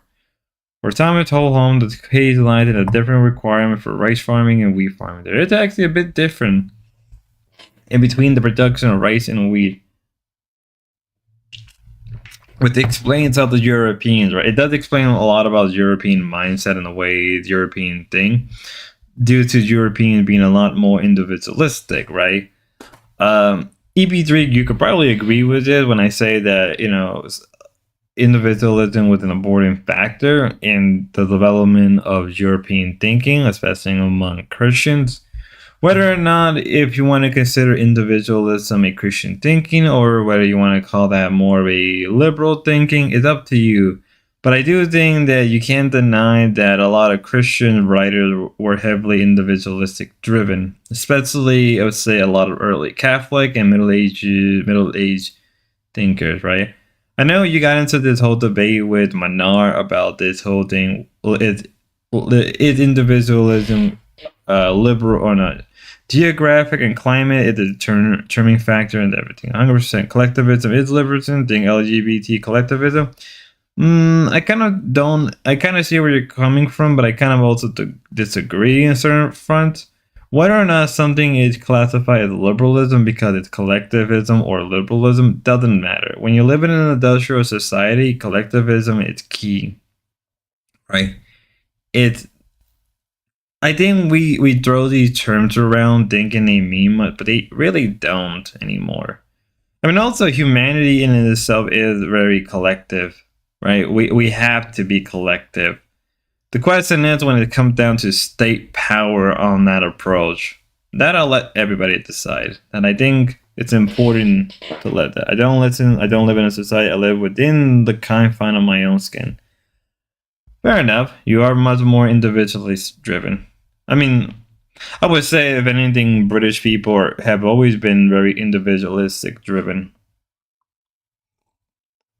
Which is a very important thing. I would say that there's a difference in, like, let's say, Latin people, right? Which is people of French, Italian, Spanish, Portuguese descent, right? And their descendants were much more, they're more towards familiar bonding, I would say, their form of collectivism compared to, let's say, the Anglican or even Germanic. I would say more Germanic people are a lot more English to the hybrid Latin tongue.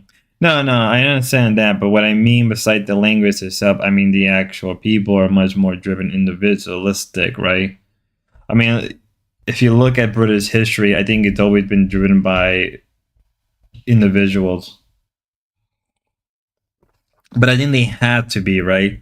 England was in a position where it could have been taken over by the Spanish. It could have been taken over by it was taken over by technically from German groups.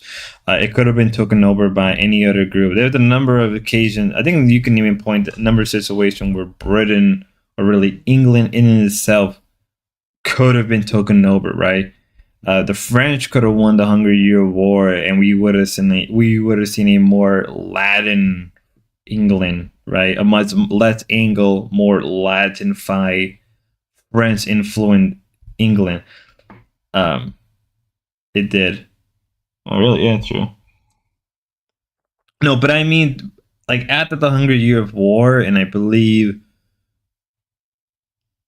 trying to think of another individual in that after the Hungry Years War that really. Also, there was the War of the Roses that also shaped England as well. I'm not the best in English history, so I'm only going off of what I know. So take what I say with a big grain of salt. But I must prefer the sharpness of criticism of a single intelligent man than the thoughtless approval of the masses. Jonas Klepper. I'm pronouncing that first name wrong. Johannes Kepler, German astronomer and mathematic man. Kepler.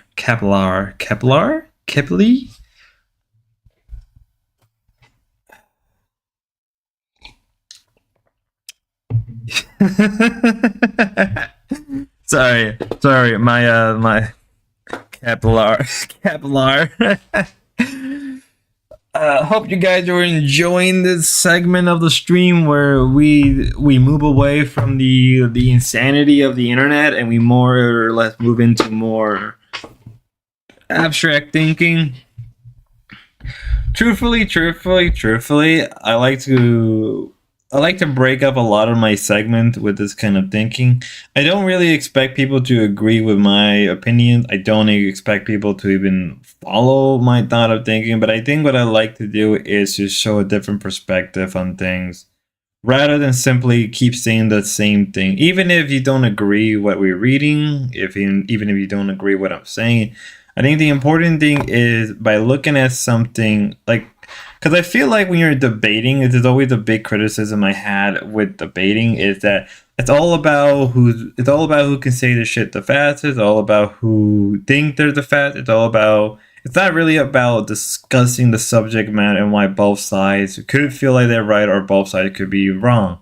I feel like a proper debate or proper conversation is looking at the info and giving both sides. Whether you're defending one or the other person defending one, I think it's important to understand where the other person is coming from. A lot of my quote-unquote debate mentality doesn't really come from debate bros because I despise a lot of them, but come from more wanting like older stuff, right? Like pre-2000 stuff where you have a person come in and they you interview them, you talk about the thing, you give your perspective, you give some pointers, maybe you give some counter pointers, both sides. Rather than fighting, it's more about talking. Most internet debates are a huge draw as no mind and are changed and no one learned anything new. They really don't. They really don't. Nobody learns. It's like when I'm watching Ben debate currently, watching Ben debates are pretty funny because it's just Ben thinking. Like, most online atheists are not always the smartest, or at least, like, a lot of them are very mid-wit level. But let's move on. Retirement told home the case lines and the different requirements of rice farming. That's crazy too. Environment is a big factor. The two biggest difference between farming rice and wheat are irrigation and labor. Because rice pedal needs staining water, people in rice region build elaborate irrigation system that requires farming to cooperate. In an irrigation network, one family water use can affect their neighbors, so rice farmers have to coordinate their water use. Irrigation network also require many hours each year to build, dredge, and drain, a burden that often falls on a village and not isolated individual. Very important thing, right? I understood, I think, Ben being caught out a few times in the debate, he's giving away a lot of his cheese codes. Yeah. Well, I think that's important. I think it's important to be caught off, right? Because if you're so sure about what you're saying and you hear the same thing constantly over and over, you get to a point where you become complacent of the same arguments over and over again. So when Ben gets caught off guard, I think it's funny to see it because it makes him rethink his tactics, which is very important. Humans get complacent way too fast and way too easy. Oh god, my room is fucking cold. Correct, Crazy Stu. I only win a debate when all participants learn from it. 100%. Even if you don't agree with the end result, even if you don't agree whatever happened, what's important is that you come out learning something new or learning from that person. That's what matters at the end of the day. Not about being right or wrong. It's about learning from that. Oh my god, I can't even. In comparison, wheat is easier to grow. Wheat does not need irrigation, so farmers can rely on rainfall, where they do not coordinate with their neighbor. Planting and harvesting wheat certainly takes work, but only half as much as right. The lighter burden means farmers can look at their own plot without relying as much on their neighbors.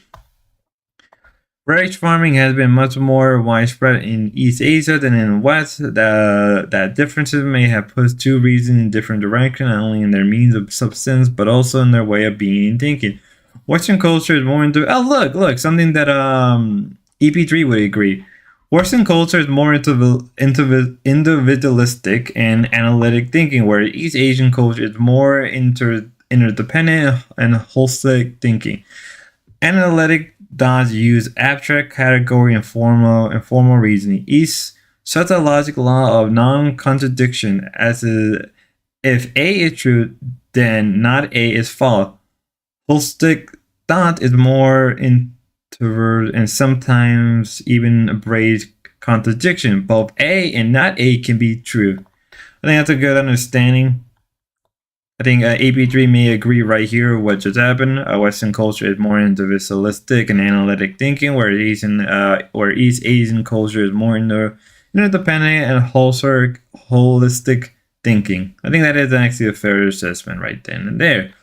As when we look at Western thinking, it is very individualistic. I would even say even the most collective thinking in Western culture is still very individualistic. Believe it or not. Hot take. Rice farming and wheat farming differ in ages at first birth and in alcohol tolerance. Now, I always wanted to look into the importance of alcohol tolerance, as I think that this is something that doesn't really get talked about when it's coming to alcohol tolerance. If I remember carefully, a lot of East Asians have lower alcohol tolerance. Same thing with a lot of Amerindians. I agree that individualism is the most dominant. Correct. Yes, I do. Yeah. I would say that regardless of the philosophy, I think individualism is heavily there in almost any form of. I would even say individualistic is everywhere in anything that comes from the West, whether it's Marxism, capitalism, third position. I think there's always a push for some level of individualism by the individual, right, from top to bottom. Sure. You may not agree with me, but hey, getting it out there. Hot takes for the hot take for the day.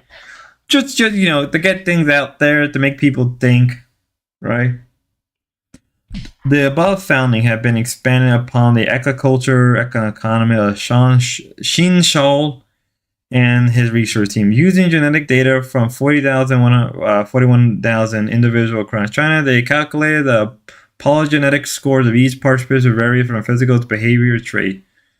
What is poly score? It's the sum base of all genetic variants that are known to influence a particular trait. If your score for status is higher, you have a genetic participant for being tall, and you probably are. I didn't realize that. For each participant, for each trait, all zoo resource team compared the polygenetic score with the country of birth, specifically the proportion of farmland used to grow rice. The traits and country correlation were investigated for possible conflict. Because rice farming is more common in southern China, there could be a confine with latte, temperance, and certain minority groups, and so on. We are officially 6 months through the year today, nearly Xmas. Yeah, baby, let's go! Christmas time, baby! Christmas time! Best... honestly, do hate how Americanism has destroyed Christmas in general. I really come to quick rant. I honestly think that the way America has treated Christmas more or less destroyed the meaning of Christmas, both the religious and the more familiar sense. I think that there really isn't. It's all about consumerism. It's all about the consume, the bugman, the soy loy. All those people have more or less destroyed Christmas over the years. And I think it's also due to people's own folly as well. It's not about God, that's capitalism for you. Yeah, I know. But at the same time, I was hoping for people to do, the people who, here's the thing though about the same people who bitch and complain about Christmas. Oh, Christmas became the capitalistic thing. Yeah, those are the same people that don't do shit. They just bitch and complain about it, and they don't go to church. They don't try to do anything with their family. It's the same bullshit with them. I despise them. They're like, the culture is so meaningless. Yet they don't do anything. You don't go back and look at your history, because history is bad, guys. The past was bad. It's all the same. Bug people. The last man. Maybe Nietzsche or the people were right. Maybe we are living through the last man. Okay, enough of me bitching and complaining. After controlling for those confined, the researchers were left with two significant findings. The rice growing region the participant had a younger age at first birth. The reproductive schedule was shifted towards younger age, perhaps because of a shorter life expectancy. The lower tolerance of alcohol. There was a higher frequency of defect for alcohol metabolism enzyme for more so for aldehyde. I am not pronouncing that. Fuck that. A defect in either enzyme makes it harder for the liver to break down alcohol, but the first defect is more serious. In about 36 of each age, and it causes facial flushing, nausea, and trisha at the alcohol consumption. Not surprising, carrying suffering from alcoholism and alcohol-related liver disease. That is true. I have noticed that a lot of East Asians have a lower level of alcohol tolerance. But I think it has to do with the production of the food that you do eat. I believe wheat is very, very important in alcohol production. If anything, wheat is probably one of the most important cornerstones in alcohol production. Whether it's beer or liquor. I would even, also fruit do play a role in that, like things like grape and stuff like that. Wine being one of the most important invention in human history, if not the important invention in human history is the production of alcohol, right? Maybe people will disagree, maybe people will agree that the production of alcohol was very important in early civilization, especially for a lot of workers who were, they would toll on the farm, still have to toll the animals. Alcohol was used as a way to just relax, as a way to ease the body. And I believe in Middle Ages societies, alcohol was an important element in their diet. I believe I think most alcohol has 500 to 600 of calories, something like that. That's why if you ever wonder why so many, why so many people have beer guts, that's usually why. Why did rice farming selected for alcohol intolerance? Sean Shu argued that the natural selection had more time to favor alcohol intolerant rice growing region than in wheat growing region one. This is because the rice farmers were the first to produce a grain surplus that could be used to make fermented beverages. Ooh, that is a hot take.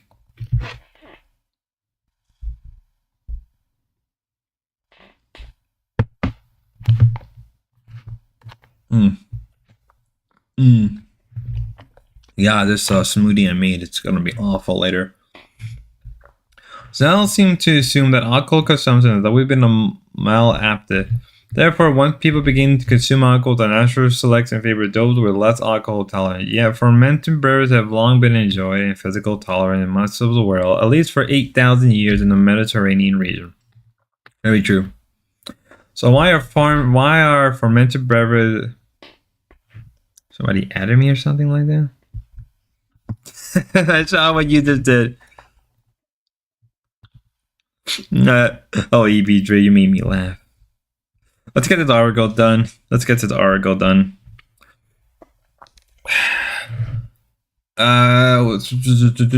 fermented beverages still consumed in much of the world? They are safer to drink than untreated water, and so the water was usual only kind of available until the recent time. Yeah.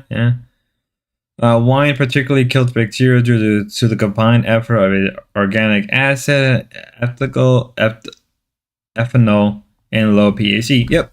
If I remember carefully, there was a documentary that went about talking about alcohol in Middle Ages. If I remember, a lot of Middle Ages society did not have a clean source of water. If you ever try to clean water, it is a pain in the ass. If you try to purify it, it is an extreme pain in the ass. Really, only in the last, let's say, 100, 150 years, it has the first time in human history where water, like actual clean source of water, has been plentiful for human consumption. Right, to the point where now we have facilities in both the east and west coast of America and are all around the world, but even in Israel, where they have, what do they call it? I can't remember what they're technically called, but they're facilities where they desalt the water. It's the first time I would say in the last 150 years where anybody nowadays can have clean, dirty water still Earth #1 killer. 100%. 100%. People don't realize that dirty water is the #1 killer. I believe in Africa, I think besides HIV and AIDS, right? I know that they have a big problem in Africa. Even in parts of India as well, dirty water kills more than all forms of violent combined. 100%.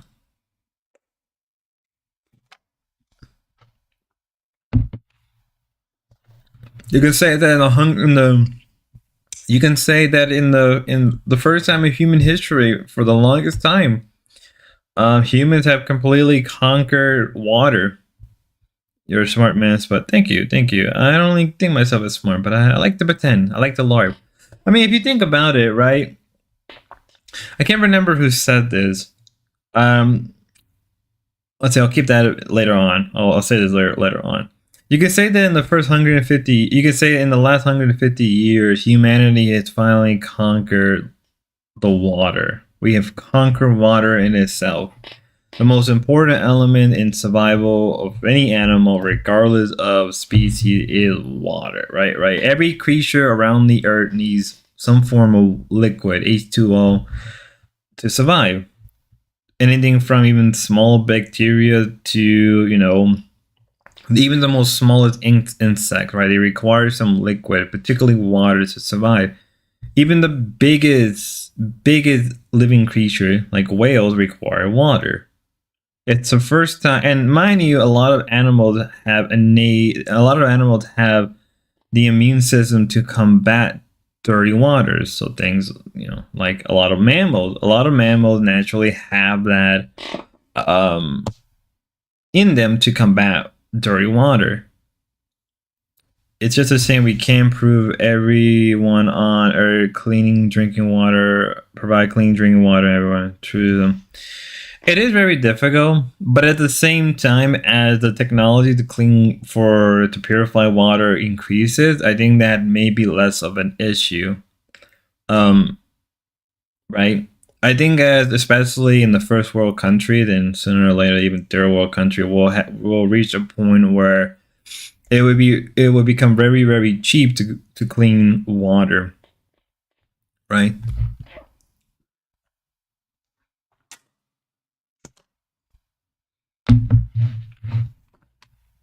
And as I said before, you can say that 150 years, right?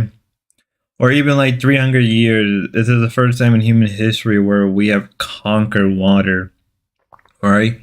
When we go into the ocean, we don't worry about ships capsizing anymore, right? We have boats that are able to just literally cut right through the waves, right? We have technology that can purify almost any kind of water, even water that is infested with mosquitoes, right?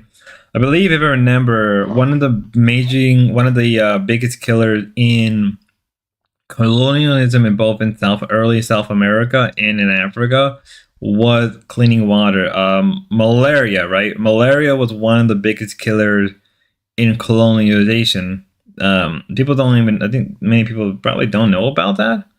And that's mostly due to mosquitoes being in a lot of waters, especially still waters, right? Mosquitoes like big ponds of still water, and that's always been another killer. It's why, a lot of colonialization, if you think about it, put a heavy focus on alcohol.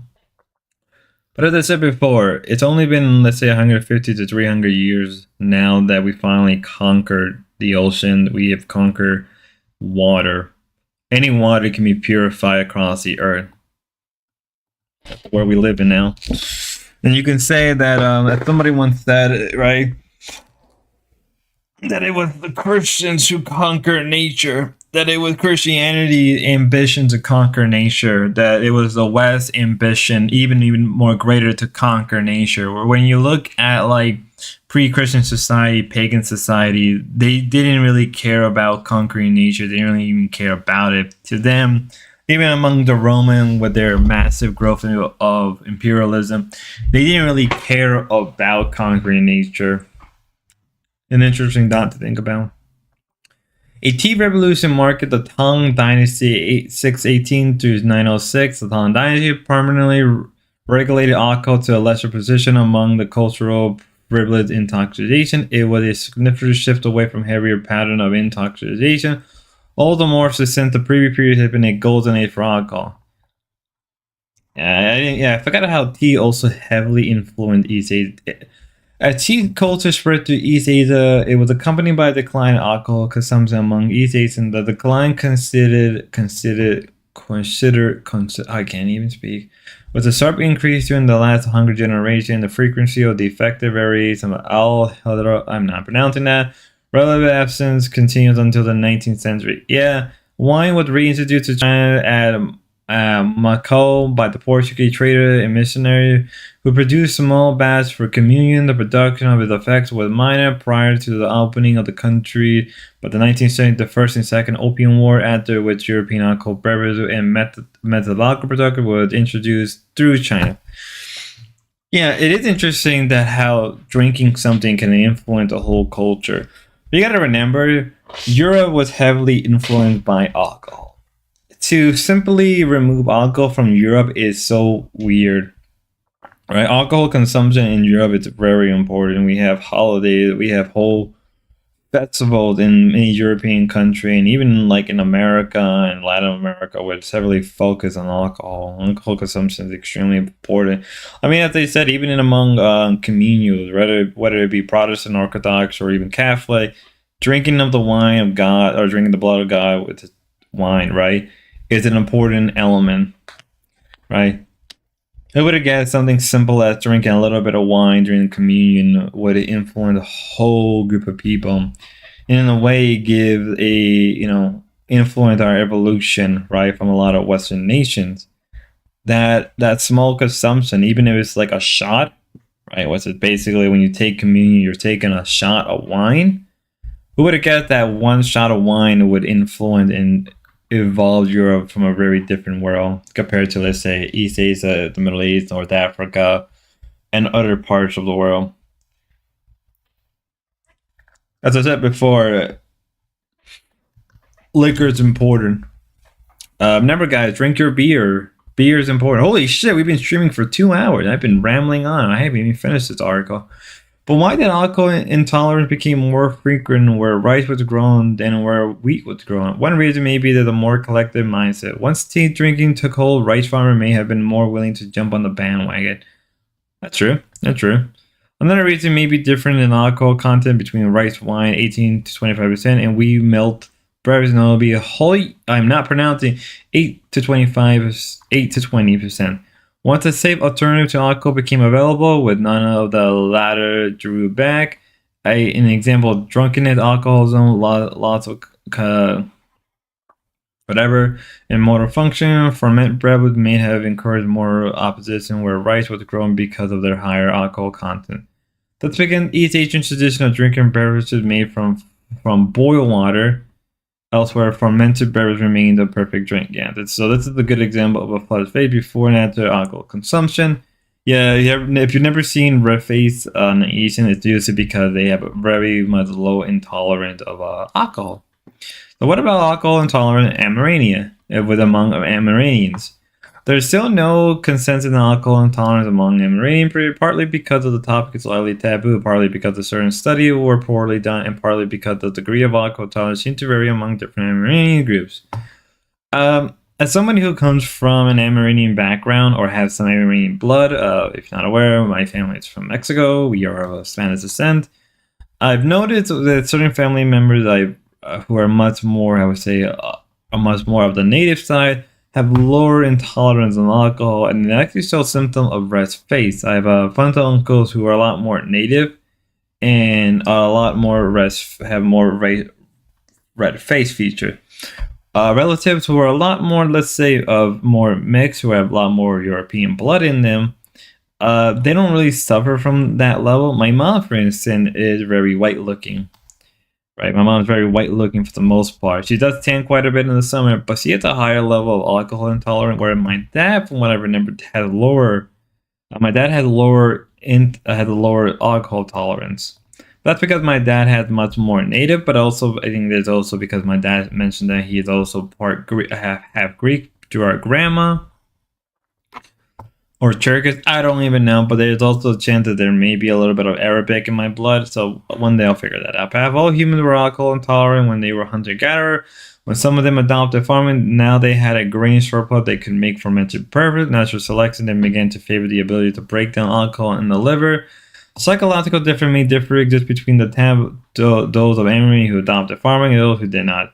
I think so. I think a lot of Amerindians who adopted more heavy farming, especially because Amerindians didn't have weed, did not have rice, but they had corn, and corn is a very important production in alcohol making.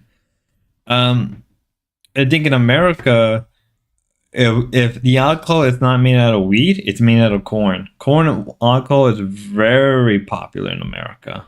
There's not a lot of beer that made out of corn, but there is a lot of whiskey that are made out of corn, especially bourbon. Bourbon, believe it or not.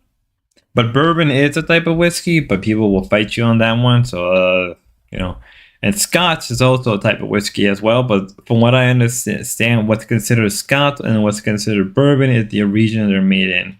For it to be considered bourbon, it needs to be made in Tennessee with a particular barrel.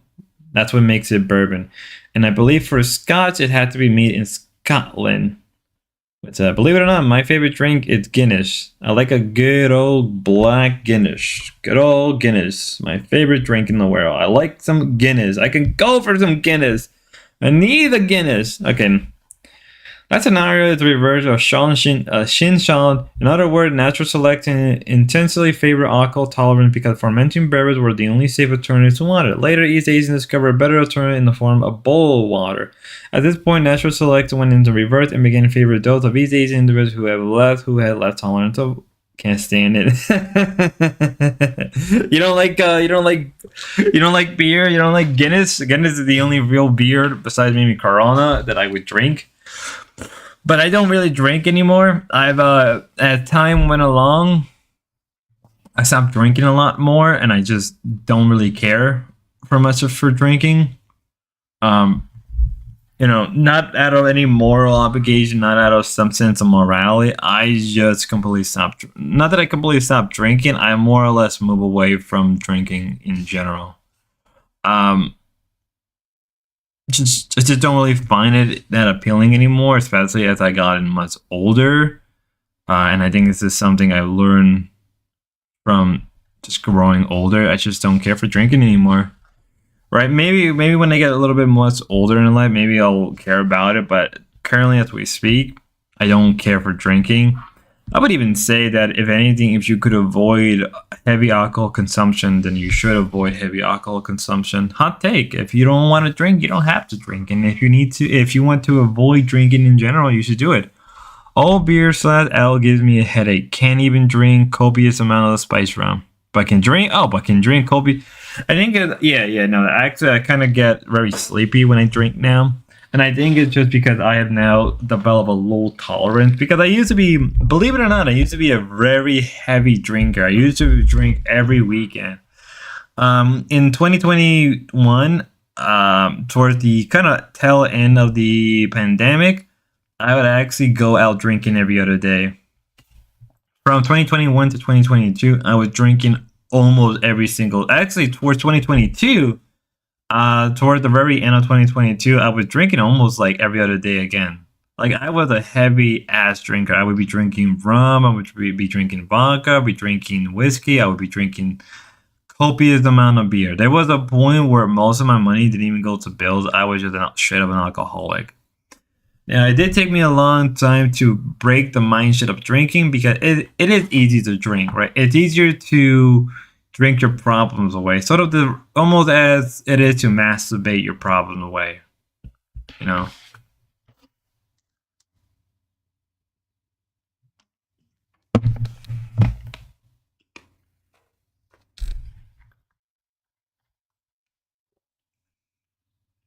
Cool.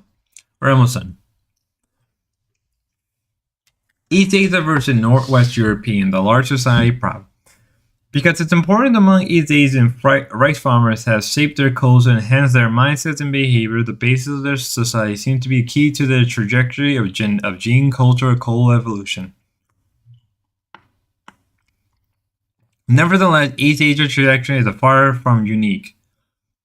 Whenever the geographic context, certain adaptive problems inevitably arise as society becomes larger and more complex. Those problems cannot be solved in an infinite number of ways. This is true for things like how to trade, how to read and write, and how to resolve despite peacefully, and how to abide by codified rule, and above all, how to live together in a large society where most non-family interactions are no longer between close relatives. I would agree right here that we moved away from, I guess, quote unquote, from the collective big family into more of the nuclear family. I don't believe, and it's maybe a hot take, I don't believe the nuclear family is more of a recent creation compared to how it was for almost hundreds of years, where everybody knew each other. There was a large village, like at least one or two big urban areas near your area, at least urban at the time, and that there was a greater, there's that. And I think as society moved forward, especially around the 50s, the sense of the atomic family became more of a thing. Rather, the large family we saw. The only people that still have that sort of large family is among Latin people. So people of like Western Europe and Latin America still have this whole connection of the village and everything. Where I think more Anglican countries like England and the United States, Canada, New Zealand, and Australia move toward the atomic family. I'm not really sure about what it's like in, let's say, in Germany or the Scandinavian or Slavic countries, but I would like to find a resource. I may have to find a paper that goes into the difference of families that are, that you find, let's say, Western Europe, Northern Europe, Eastern Europe, and the Slavic countries, and even in the Balkan. Because I remember there was a study, I think somebody mentioned that, like, there's a difference among, let's say, Catholic families and Protestant family. And that is actually very true. I've noticed that there's a clear distinction between Catholic family, Protestant family, and even Orthodox family. If I would say anything, I think Orthodox and Catholics are very similar on how they are family structured compared to, let's say, Protestant families. Whether you guys agree with that or not, let that be out there. It gives you something to think about, just a little bit. That is a large society. It's a large societal problem. It has not been fully resolved anywhere, but East Asia and Northwest Europe has gone the furthest towards a solution. In general, the solution has been to weaken the relative importance of kinship and to strengthen the form of society that can include everyone, not just the kin. So basically, in a weird way, going toward a very collectivized family or a collective group rather than focusing, let's say, in your clan. Like, so pre-medieval Europe, more or less like Roman or really pagan Europe, especially in Germany, was more or less focused of the clan. You had a lot of clans within these Germanic people. And as Rome grew, it moved towards a very different direction compared to the rest of Europe. I'll say it's more down to religiosity of any type. Yes, it is. Believe it or not. There was a study that I can't remember what the study is. I had to look it up. But my friend was mentioning that when we look at something like, let's say, depression, one of the important factors of depression is religiosity and the religiosity that people come from. Protestant Americans are more depressed than Catholic Americans. Now, I want to know what about Orthodox and even, let's say, include Muslims and Jews, but I would assume that they're less depressed compared to, let's say, Protestants. Right? I don't know I think that can be agreed, because I've noticed with Catholic people of Catholic descent are less depressed and more active and more social and a lot more happy compared to more of the Protestant more of the Protestant Americans. And I think that comes down to as well as cultural and also the mindset. I would say Catholics are a little bit more collectivist than Protestant, and I would say Protestants are very individualist driven.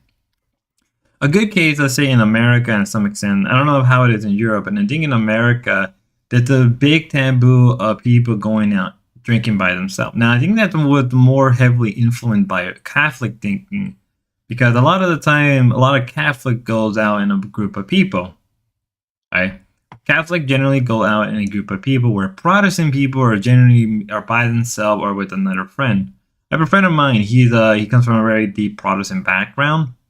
Or I come from a very Catholic background, and I've noticed that he's more about going out by himself. Now, I am also influenced by some Protestant mindset, but that was more due to my own self, due to who I am as an individual.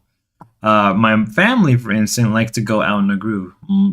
Anytime my brother goes out or my mom goes out or other family member, they always go out with a group. They're never going out by themselves. But when I look at, let's say, more of my friends who are more Protestant, I've noticed that they go out by themselves rather than with another person. I believe it also has to do with the level of trust, right? Where I think in more Protestant countries, there's a higher level of trust, where in more Latin countries, especially in Latin America, there's lower trust. That's a real thing. Look it up. I'll let you guys decide if you agree with that or not. To that end, a special mindset is needed. You must be susceptible to social norms that are absolute, universal, and independent of kinship. You must feel guilty or shame if you break those norms. You must feel empathy not only for family, but also for non-kin. And above all, you must be socially oriented and not just self-oriented.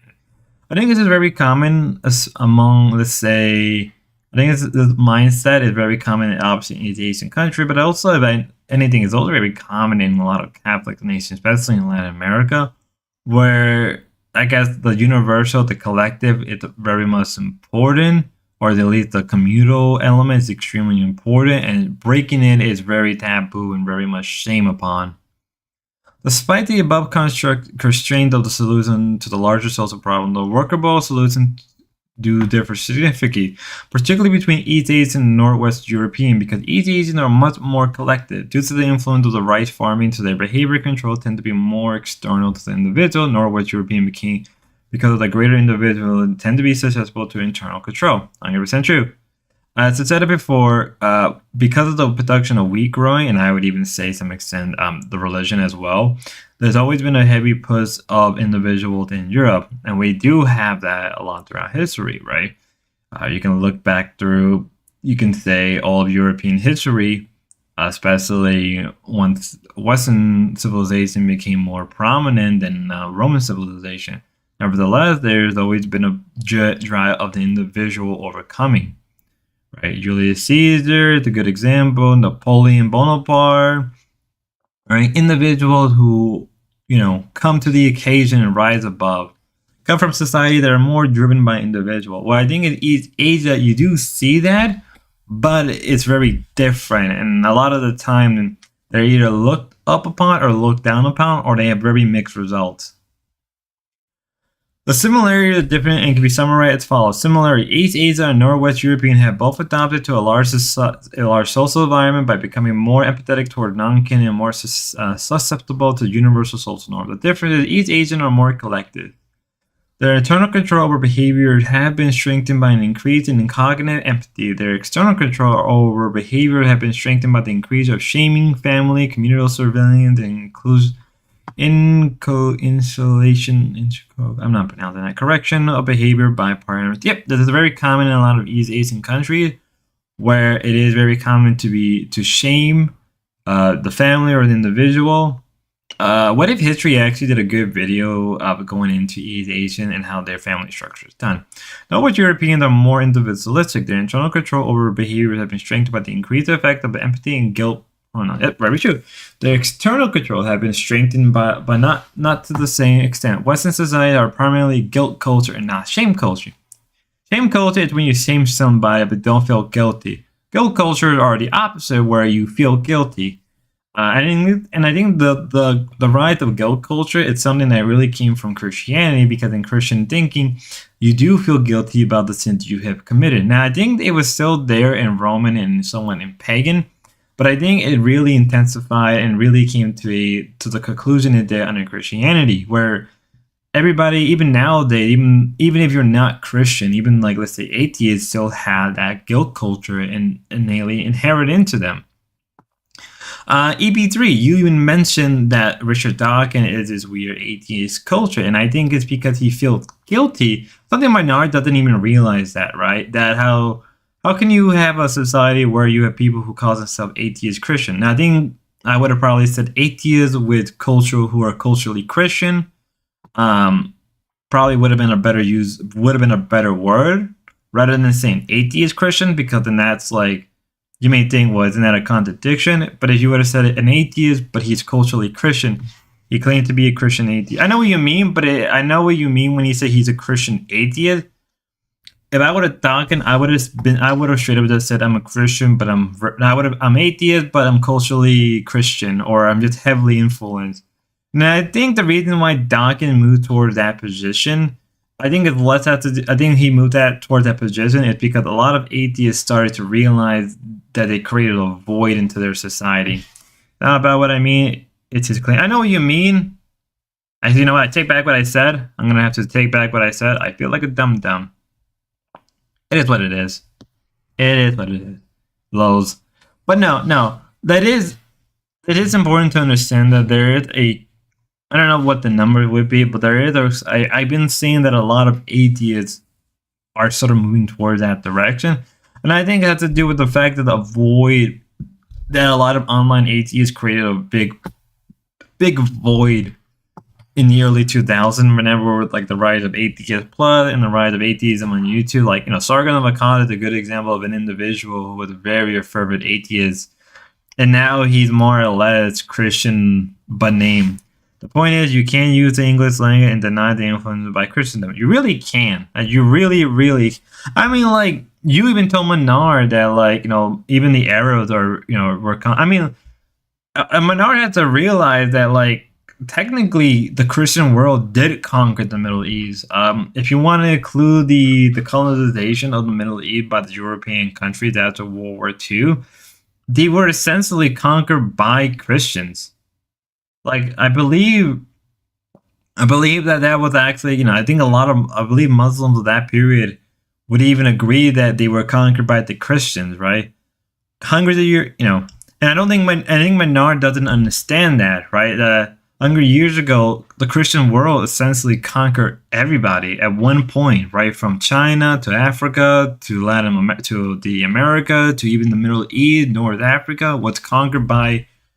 Even if they were not Christian, let's say like the people themselves were not like, they were probably Christian, but not like the way that the Middle Eastern, they still were from a very Christian nation, nevertheless. Very interesting to think about, but most people don't want to talk about that one. As with evolution in general, neither trajectory has been teleologically. Each agent did not adopt rice farming in order to solve those large social problems. Through rice farming, they became pre-adapted to the future. I'm an atheist, but I have to say I'm of Church of England, not mutually exclusive. Interesting, Chris. I think, Chris, you're from Albion.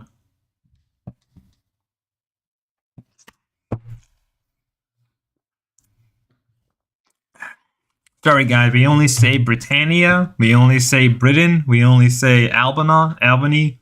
We only use ancient words to describe the British Isle. We don't use England here. We only use Alba. We only use Britannia. I'm sorry, guys. We only use ancient words to describe the island nation that is known as England, England, Brum. Damn.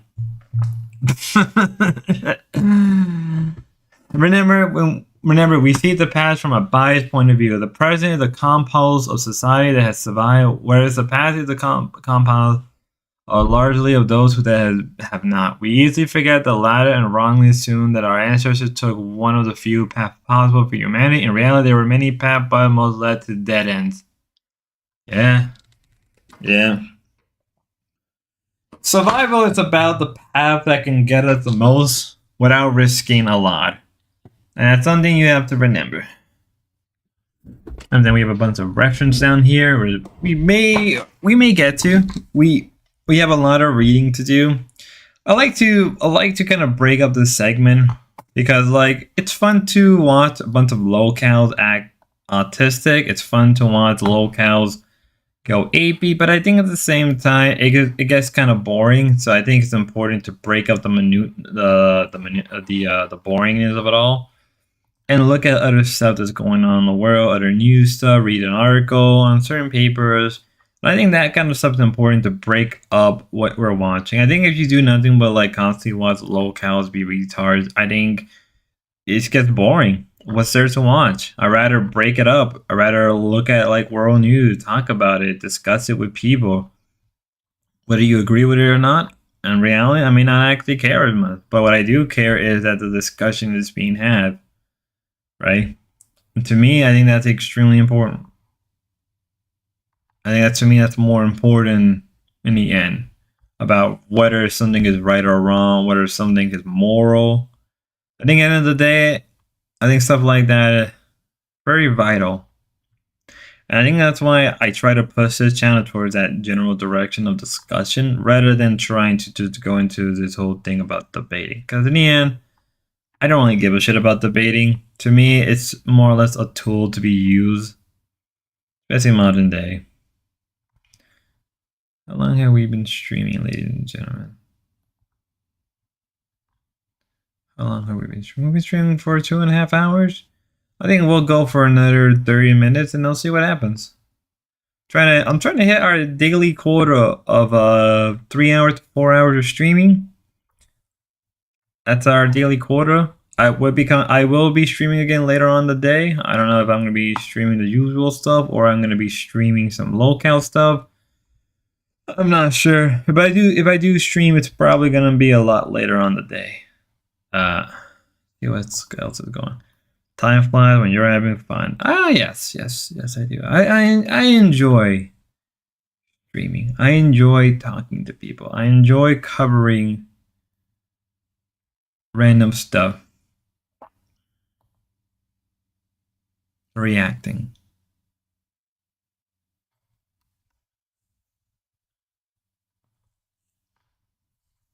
Okay, let's continue. Continue back to the bullshit that is known as Locale Live. Beep boop, pop boop. And Rastov has quit and said he's not coming to America because he didn't want to live stream for 2 hours tomorrow. So that's a thing that's happening. I can't wait till Keem hears that. I mean, you're the one who caused them to be like that. Rastov? Sure, why not be? Why wouldn't I be? He is officially fired. He lost the best job he's ever had or ever will have. And he is no longer getting a free trip to America. So you're right. I'm very jealous. I'll be back. Yeah, enjoy. This is nothing but bitch. Cause you to quit. Answer was no. Fuck you. I quit, and also I'm not coming to America. What? Yes. Why would you do that? I asked him on live so that I don't have to stay an extra day and have to try to drive it all at once to pick you up at the airport. Can you please spend 2 hours streaming tomorrow so I don't have to stay extra time? And he said, I've got to print something out. So no, I have to print something out. Super chatted $19.99. Maybe it's his girl telling him no. I feel like I'm not getting the full story. Okay, well, let me walk you through it. Let me walk you through it. I'd love to go and take his spot. I think anyone would. Do you remember up to our meeting earlier this morning? Can you remember that part? Nice, 2 beers, double fisted. I appreciate that. One hand, actually. Good job. So after that, I called Rastov and I said, hey, Rastov, I know I need to leave on Monday, but I'm thinking I've got a great idea for a stream on Monday. Would you do that for me? Because otherwise I'll need to do it. He goes, well, let's just take the week off. And I said, we just took 5 days off. We just agreed during the meeting that we had a disappointing month because of how much time we took off. God damn it, hold on. $20. Balls. You kept threatening to abandon him at the airport and told him you would not pay. Oh yeah, I'll get to that. I'll get to that. Etc. You threatened him a lot. You're right. I'll get to that. I promise. Why can't I hear the TTS? I don't know how to set that up. I never host, so I don't have that set up. What do you mean? Wait, what? So you have hosted, you dumb fuck. I asked him, can you stream tomorrow? He goes, I can't do it. Let's just take the time off. I said, we took 5 days off. We just agreed during the meeting. We had a disappointing month because of all the time we had to take off. So let's do the last day in style. It's your last chance to do anything on this channel. Let's go out in style, buddy. I'll call in from the road. I'll try to get to a hotel room and stream from the hotel room. So we're both doing it. Can you host the show tomorrow? It's a good idea. Let's get all the other shows on here and have them compete for our spot. It'll be great. We'll get every other host in here. They'll fight for the spot. They'll fucking get their audiences in here rooting for them. It'll be a really good last show of the month. Everybody will have a good time watching it. And we'll get every host on it because I got to print stuff out. I can't. I got to print stuff out, man. I said, well, then sleep on the plane. Stay up tonight. Print your shit out. Because I can't. I'm like, oh, I'll talk to you about it on live. So I talked to him about it on live. When he told me no for the 3rd time, I said, then I'm not picking you up at the airport. I will stay home another day to do the stream, but that means I will not be there in time to pick you up. There's a video of Casey Tron crying. Let's go watch that instead. Let's go watch what's Casey Tron. Let's watch Casey Tron cry. Lavador with an individual. I really the guy named Lavador or Lavid. I don't know even pronouncing his name. He's the guy he launched. He's the that's not what I want. He's a guy from the Balkan countries, Muslim. Quite interesting guy. I enjoy his content. If you get Flickr or remorse or sympathy for her, remember that if the same thing happened to you, you would be celebrated, making fun of you. Do not fall for the weaponized empathy. That is true. There has been this rise of weaponizing empathy among people as a way, I think the dorps do it a lot of the time, which is very funny given the dorps history. Starting to look into like lawyers and stuff today, but I didn't think that I'd get served yet, or that I Anyway. would even get served.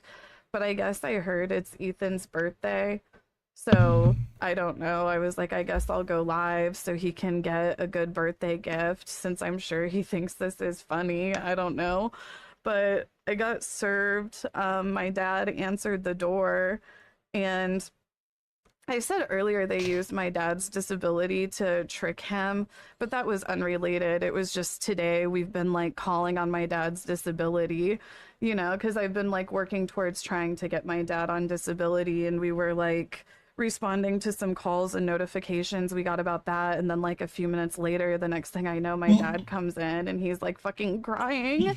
It's really fucking traumatic to see your dad cry like that. Like that's what really like has me like. Do people actually believe her? Do people actually believe this shit? Like, I don't know. So freaked out is seeing like how emotional my dad got about it. Like, I mean, you kept poking the bear. What do you expect? Making fun of me for this, and like they're gonna be posting like videos of me like crying and laughing at it and whatnot, like I don't know, like I'm sure like what you guys are watching right now, like every fucking incel community that's been attacking me relentlessly for like the past 10 years is going to use it for YouTube clips, because they literally make careers out of bullying women like me. I'm being bullied, knowing that, from what I understand, Casey Tron has attacked people in the past. Casey Tron, you don't get a support when being attacked by the incel communities. I mean, to be fair, if you come out and attack other people or criticize them, you're always gonna get attacked. We've seen this a number of times among other people. I'm just so fucking tired of constantly being harassed by this shit, like for the past 3 or 4 months, I've really just been like, I just want to focus on myself, and I want to focus on my community. I want to focus on being funny. I want to be one of those people who's just a breath of fresh air, somebody who people can watch to escape and get away from it all. I just want to be focused on being funny and being giving, and focus on, the gays and the girls and the people the gays and the girls so much. Like we just got done doing our Trans Lifeline fundraiser and shit, and it just made me so happy. Do people actually believe her? It's just been. She was here. Was it low? I'm just so fucking tired. It's like you don't get a lot of support whenever you're attacked by these hateful incel communities. Incel communities. It's not like I attack other men. It's not like I berate men. You guys are hateful incels. It's not like, honestly, I wouldn't be surprised if a lot of Grace fans start becoming incels because of her, because Grace has the tendency to kind of like spit at her fans. I mean, let's just be fair. This is the last day of mental awareness.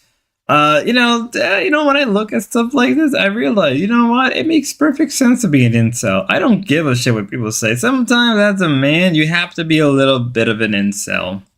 Shit that Ethan is doing to me, it's like it just makes every fucking incel community that has hated me for years attack me once again, and it's like I felt like I was finally getting away from that kind of harassment.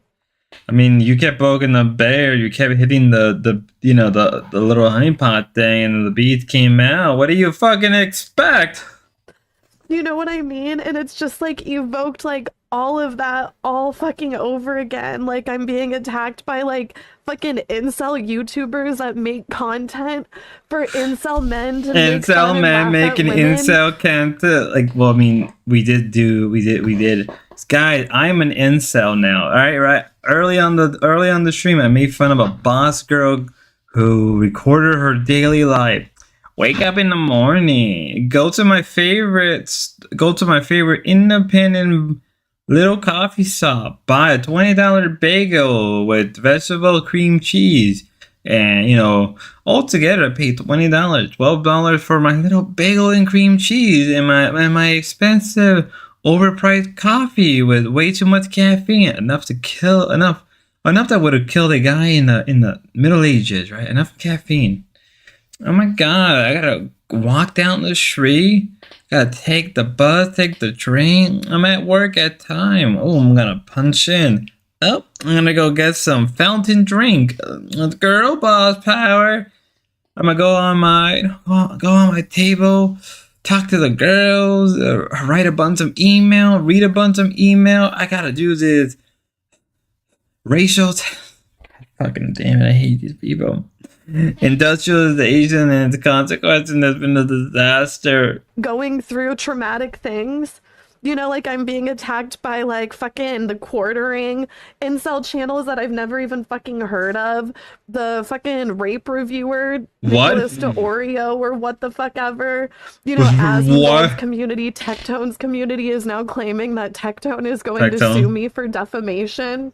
I think Tectone spoke to a lawyer and said that like he's basically screwed if he tried to go for a defamation because Casey Tron made a bunch of claims that weren't true to Tectone. I guess we can look at that. We can look at some of that. Let me see if I can pop it up real fast.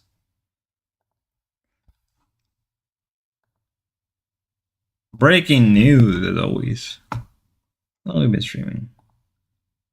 Holy shit, we're almost at 3 hours. Let me go eat. You should have it. Looking at subtoken has been called out on my Gover short for unhinged.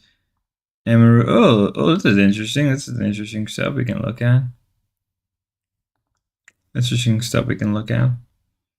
Has been called out Hassan Ma Goldberg. I'm not pronouncing that. For unhinged Emeru takes, says you need to shine the light of these people. These people need their meds. Will stop doing this the moment they feel like this behavior is unpopular. Reason why I talk about it so much. Why are there no streamers talking about Ethan? Meanwhile, Hassan's community. A woman who hangs out with every rapist she meets. I think Israelis are fine. Hmm. What? These people need their meds. They need their meds. Their fucking what? What the hell is wrong with you? Following? Oh, well, no, of course, right? Frogan, Hassan, and Hassan's editor. What a big surprise. Who could have ever guessed this? They need padded rooms? No, I do think so. And, again, you have to openly, these people will stop doing this the moment that they feel like this type of behavior is unpopular. And as soon as people don't have a reward structure around it, it immediately evaporates. And that's the reason why I talk about it so much, is to make sure that it doesn't happen. And they're too far gone. No, you'd really be surprised at how fast people reacclimate whenever they realize they're not getting validation. And it's an insult to all mentally ill people that are like me. You're right. Yeah, that's true. 1 million views on that. Who the fuck is this person? It's just a random retard that makes up lies. And this is the reason why, again, you should never engage any of these people on the substance of what they're saying, because they're just manipulative liars. I think everybody's a bit of a liar in their own right, but I think the Hassan people have been an overdrive. What's surprising, the same person who called Amuro after she briefly mentioned Ethan Klein lawsuit is the Hassan Piker twist in Discord mod. Oh, I'm gonna make sure I wasn't doxing guy. Woman who hangs out with every. Gee, that's fucking Insane. Celebrity photograph went viral for anti-Semitic. I don't give a shit. Ludwig.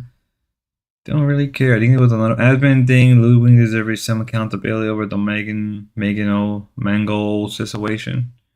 Streamers being streamers. Jack Paul. Trying to see what else we can. RJ becoming Ray J. Really, there's not much we can cover right now. I've been talking about the new mayor of New York. Parasocial fan going viral for his post and speed Twitter community to Darren Wickton, a dread of the girl who truly liked you over now. I don't care. Ethan Drew shot at Pasco after he criticized the lawsuit of partial law as an attorney when he's about to be qualified. As he's about to qualify as Mike from PA. Oof. All four factors are weighed together to determine all views fair market replacement. The fourth factor is considered by many to be important as transformation, more specifically willful infringement and carry a much more heavy, harsher punishment. Pascal larger than a Tectone responds to the comment about his same Mazif made him and bought a home. He made me. The fuck was on that about buy me a home? So you can loan me $300,000 interest fee that I can pay back whenever, as long as I join his org soon. Or as soon as I join, I need to pay back. That's true. As long as I understand that you need to pay back there and there's interest. Interesting. I wonder why a lot of people hate working with this guy. That makes a lot more sense now. Ain't gonna lie, it's a really nice setup. Hopefully, maybe one day I can be at that level. You can only hope for the best and push forward. Here it is. Go back to local I will not life. be the person that picks you up, gives you a free hotel room, gives you a free Airbnb, and drives you back and forth to Keynes every goddamn day. If you don't have 2 hours for me, then I don't have 20 hours for you in the next 10 fucking days. I don't have to leave a day early if I don't have to pick you the fuck up. So I'll stay home, get another day's sleep, spend another day in my own goddamn bed, and I'll work for 2 hours tomorrow, and then someone else can pick you up at the fucking airport. And then he's like, well, then fuck it, I just won't come. I said, good, then don't fucking come.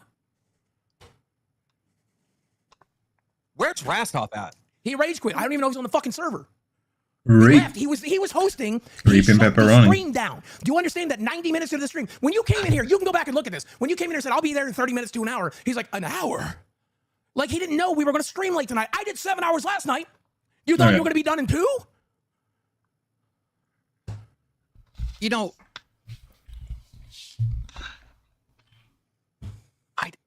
where is Rastov? He rage quit. I don't even know if he's still in the fucking server. He's certainly not watching this. I'll fucking text him.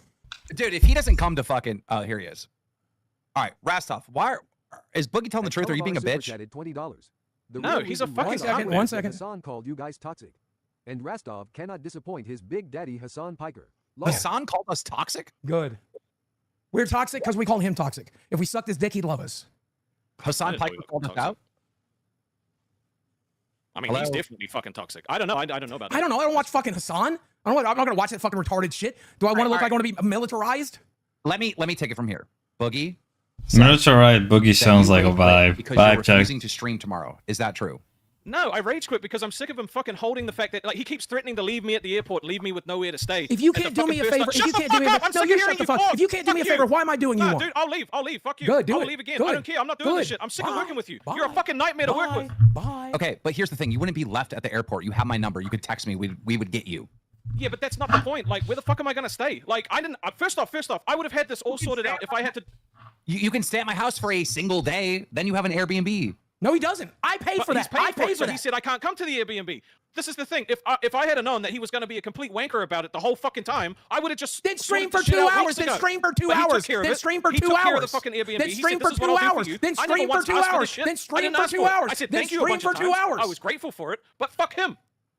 I'm not coming. Like the amount of like stress that this puts my lady under. By the way, who has a fucking panic attack every time she thinks I'm gonna get left at the fucking airport. You can't server mute me when I'm hosting. You can't server mute me when I'm hosting because they can hear me. But if you do, you ruin the stream. So don't.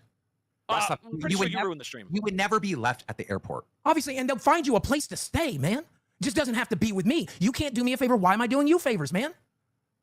I didn't ask for anything, dude. You guys are co-workers, I'm not the. politely asking, and you're saying no. Are you planning on? He definitely lose weight, Beamer. So yo, he probably would be. Gotta lose the weight, fatty. I'm not doing a show tomorrow. No, I have shit to do. He has to print something off. Tell him And also, about you the said print that there was no more shows tomorrow. You said that we were giving the time slot to someone else, so I've been trying to figure out who we're supposed to be giving it to.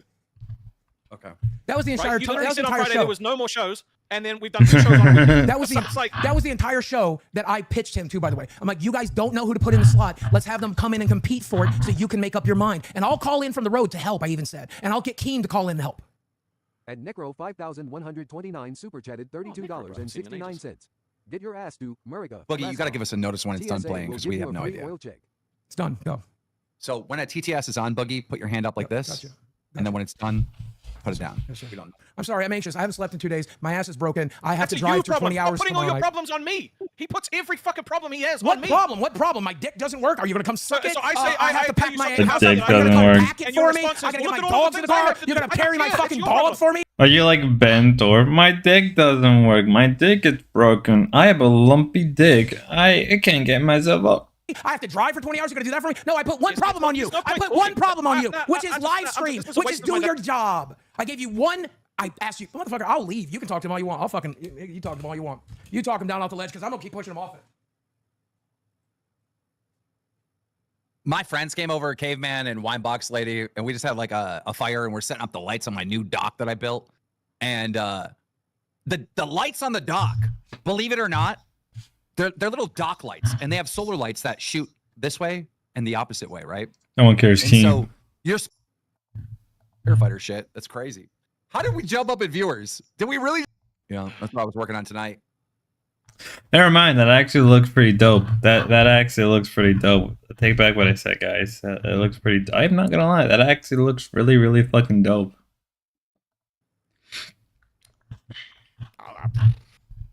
Rastov, why can't you get along with fucking Boogie? I do. You act like it's my problem. You act like I'm the issue. I can get along with literally anybody, but he just derails everything and screams. Nah, you can't get along with just anyone. You couldn't get along with Twiggy. You couldn't. There's a whole list. I got along with Twiggy for a long time. He was the problem. Okay, he fucking ended up trying to gaslight me into saying that you gave him permission to fire me. That wasn't me. I didn't fucking choose that. Here's the thing: if Boogie got you to rage quit and end the stream early, Boogie wins. You giant L on your face. Yeah, I fucking feel stupid for it because like second I clicked it, I was like, man, I'm better than that. But like, it's just, dude, this was meant to be my solo stream, right? And if I fail on my own, I fail on my own. That's fine. And you got punked. I got punked hard. But he's been doing this all week, like fucking threatening to abandon me, and it literally freaks out my lady. She actually fucking breaks down, thinking I'm gonna be abandoned in America. Is he saying this to you privately? He did. He did yesterday when he fucking called me and screamed at me. Yes, he actually called me and screamed at me, telling me that he was. You can tell like like Keem's like, look like I give a shit.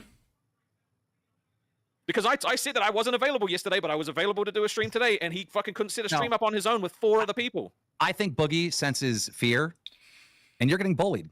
You're getting bullied. Yeah, I can't be bothered, bro. Like, this isn't fun. It's just not fun. I don't know how fake they can be with this. I got blueberry beer on tap. Blueberry beer sounds good. I did want to validate him. When I asked him for a favor yesterday, and he said he couldn't be fucked, I told him I couldn't be fucked, and he needs to find his own ride from the airport.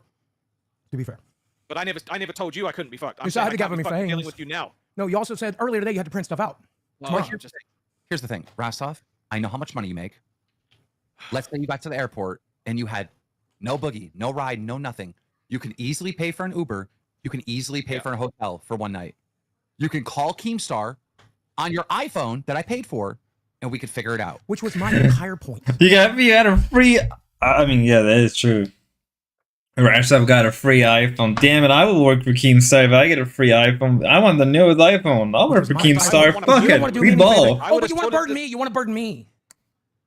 You burdened yourself with it. No, I didn't. I got told to do it, and now I'm telling Keem I'm not going to, and that's okay. He'll find you another way. And if he can't find you another way, you're an adult. You can figure it out. Uber exists. Cabs exist. Airbnb exists. Hotels exist. This is what I'm saying. Is you just waste my fucking time. Why are we even talking about this? How did it get to this point? I asked him to do me too. I asked him to stream for me once. I asked him to do 1 2-hour stream for me.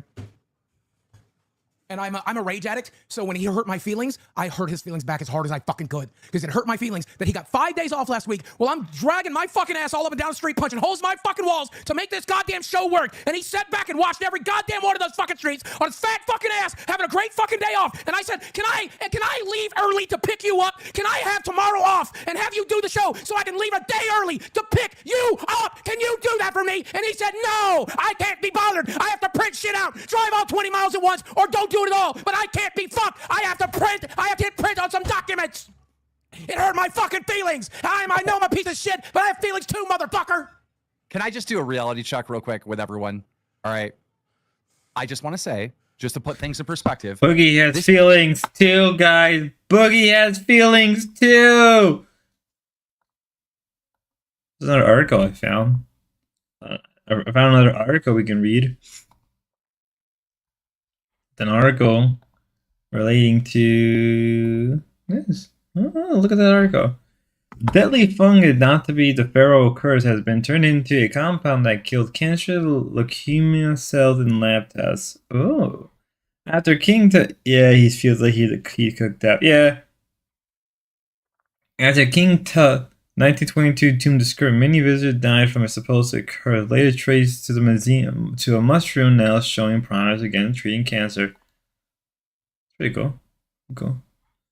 Ancient Egyptian curse may actually be a cure for cancer. Scientists have discovered that the secret behind King Tut tomb may hold the key to a new drug that cures cancer cells. Ironic. Yeah.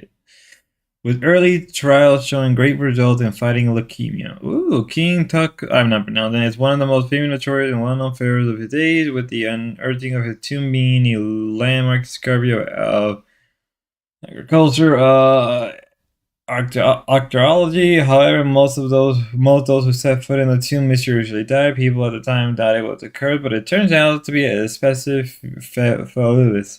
A type of fungus with spores that can cause deadly lung infection. Death by the lungs. Tomb open to the public for the private exploration by folks like Mr. Beast are much safer now. But there were once infamous for taking the lives of caves and tomb explorers the world around. However, the fungus also may hold the key to curing certain forms of cancer. The cursed mushroom may actually be a cure for cancer. According to a study of the University of Pennsylvania, this mushroom can be purified and turned into a medication that effectively combats leukemia and has the potential to battle over forms of cancer. Ribosomally synthesized and post-transitional modified peptide. I'm not, but can be synthesized from this mushroom. A peptide is a chain of amino acid that can play a number of roles in the human body, with one is particularly making your body leap into action against cancer cells. However, scientists have had some real struggles in isolating pure RIPPP from these mushrooms, and there must work to be done before pharmacy production like this could be mass produced. And so this is the cell. To synthesize the compound is complicated. Explain the science of the original research paper, although I'm not pronouncing, but that's also what gave this remarkable bioactivity. The process involved using lipids to change the peptide and add a I can't even speak today. Converting it from a toxic mushroom to a life-saving medication. Scientists who made this breakthrough discovered and are optimistic about the future of medication, believing that the fungus like this may have untapped medical properties just waiting to be discovered. End of the article. Let's go back to local. Sorry guys, we're going back to local. We're going to make local live. Now it's amazing. This is June, the worst month of the entire year. Our view numbers are way down. We lost Becky and Roxy, who are running a fucking competing bullshit, right? Oh, he mentioned Roxy. He mentioned Becky and Roxy. Oh, there we go. Let's go. And this month, views are down. Let's go. To make $60,000, way more money than we ever would have made with Jordy. All right, Boogie, maybe it doesn't matter if we don't stream the last week. Then why during our meeting did you talk about how cooked we are if we don't, man? That's why I felt like I had to do it. Because you said we're cooked if we don't get another stream in. So I said, I guess I'll do it. But I'm just saying, like, But you said we were cooked. You said we're cooked. So I took that as meaning I'm going to work hard. Rastov took it as, oh, guess we're just fucking cooked then, mate. I was all spend midday printing. Okay, Boogie, you're right, and Rastov, you're right. And here's why. Boogie, you're right, because Rastov should do a stream tomorrow. He should, right? He's got no excuse. Oh, I need to pack my bags. Motherfucker, the stream is 2 hours of your day. I went and showed him I packed everything in my house today so I can leave in the morning for him. And now I can't leave in the morning for him because I also have to stream for us. So then I can then leave at night for him at 9 o'clock at night and drive for 20 straight hours to pick him up on time. Dude, can we get a screenshot of evil fucking Dave? Can somebody screenshot that? Evil fucking Dave. He said this show is dying at an what is that pace? What does he say? What's that word? Escalating pace or something. I don't fucking know. I don't pay attention to these people like that. Establishing pace. Establishing? Whatever that word is. Screenshot that, please. Because I can't even see him. This is June. I'm not clocked into work, bro. Astonishing pace. The show's dying at an astonishing pace. Screenshot that. We're in June. I'm not clocked into work. You wait, motherfucker. You wait. Hey, Middle of Rastov, July. did you get the screenshot or should I? First week of July when I'm clocked in, motherfucker. Because I don't know if I got shit to do. Make retards cry because I keep winning. It's my month off. And they knew it. By the way, Mike fucking can't be online. He's got he's going through a divorce. He's going through the fucking court bullshit, which is going to be dropped, but it's still lingering over him. All right. Oh yeah, the court stuff. I always take this month off or half this month off, right? To get ready for my shit, right? They knew it. That's why the Roxy and Becky struck, right? But you wait. You wait till I'm fucking. You wait till I fucking lock into that seat. I put my seat. You wait till he's ready to go. Let's go. I am going to fucking run over all you idiots and be like, I told you so. I told you so. I told you. Wait till I start driving the car again. I ain't driving this shit. Because let's be honest. Let's be honest. Rastov. I'm gonna run over all you bitches. Boogie, shut the fuck up. I don't care. Rastov, I don't fucking care. Nibari, go fucking. You know Nibari, fucking. She donates all this money or whatever, right? To Becky. She's hitting me up in the Discord. Why am I banned on the Discord? I don't understand why I'm banned on the Discord and da-da-da. Motherfucker, you're over there promoting her server. Like, no, go fuck yourself. Like, actually go fuck yourself. Just DMing me all day. Like, bro, this ain't fair, bro. This ain't fair. I'll tell you what's not fair. Nibari, did you spend 10 hours dealing with Becky's shit behind the scenes just for her to fucking go and like target all the pay pigs, target all the crowns? She literally targeted all the fucking people with money, right? Looked at them like dollar signs, not people, dollar signs. Fucking sat there, flirted with them for months, waited until me and Mike were weak and we knew we wouldn't be able to battle, right? And then tried to siphon the fucking retards. Nimari, you're one of the retards. Siphon the retards over to the fucking Becky stream, right? And then have the retards DMing Keemstar. I don't understand when I'm banned. I can't have the fucking Becky Boop fucking Discord tag in my and be in your Discord and promote. Whoa, wait. Did he just say the F word? One more time. With them for months, waited until me and Mike were weak and we knew we wouldn't be able to battle, right? And then tried to siphon the fucking retards. Nimari, you're one of the retards. Siphon the retards over to the fucking Becky stream, right? And then have the retards DMing Keemstar. I don't understand when I'm banned. I can't have the fucking Becky Boop fucking Discord tag in my and be in your Discord and promote it. I don't get that. Why? It doesn't make sense. I don't understand what's going on. It's like just full blown retard fucking land. Yeah, they were poaching viewers. Of course they were poaching our viewers. Anyhow, let's go back to your bullshit. I don't really care about it. I'm wondering how long it takes to realize that Boogie's fucking been showing the actual Discord main chat for the last fucking 10 minutes. Yeah, I'm Did he not say the F word? I'm pretty sure. I agree. Just say to the fucking Roxy, to the Becky, to the fucking Nimaries, to the fucking Nick Stone, fucking beat your meat, to a Becky Boop. Wait till I get locked in the seat, bro. I'm doing shit. I'm doing real life shit. You wait till I get fucking. You wait till I fucking start checking into work, bitches. You wait. Anyhow, go ahead. Back to you. He's a tag. He's a tag. I told you so. I told you. Wait till I start driving. Wait. One more time. This shit. Because let's be honest. Rastov. I'm gonna run over all you bitches. Boogie, shut the fuck up. I don't care. Rastov, I don't fucking care. Nibari, go fucking. You know Nibari, fucking. She donates all this money or whatever, right? To Becky. She's hitting me up in the Discord. Why am I banned on the Discord? I don't understand why I'm banned on the Discord. Just remember. Where were these people bitching, complaining when other people like who supported the dwarves were laying with other people? Where were them when anybody else got? I mean, they probably said something, but they probably didn't give a shit. Only when it's always with these fucking idiots, like, oh, when we get banned, it's a problem. When everybody else got banned, it's not a problem. Yeah. Motherfucker, you're over there promoting her server. Like, no, go fuck yourself. Like, actually go fuck yourself. Just DMing me all day. Like, bro, this ain't fair, bro. This ain't fair. I'll tell you what's not fair. Neighborie, did you spend 10 hours dealing with Becky shit behind the scenes just for her to fucking go and like target all the pay pigs, target all the crowns? She literally targeted all the fucking people with money, right? Looked at them like dollar signs, not people, dollar signs. Fucking sat there, flirted with them for months, waited until me and Mike were weak and we knew we wouldn't be able to battle, right? And then tried to siphon the fucking retards. Neighborie, you're one of the retards. Siphon the retards over to the fucking Becky stream, right?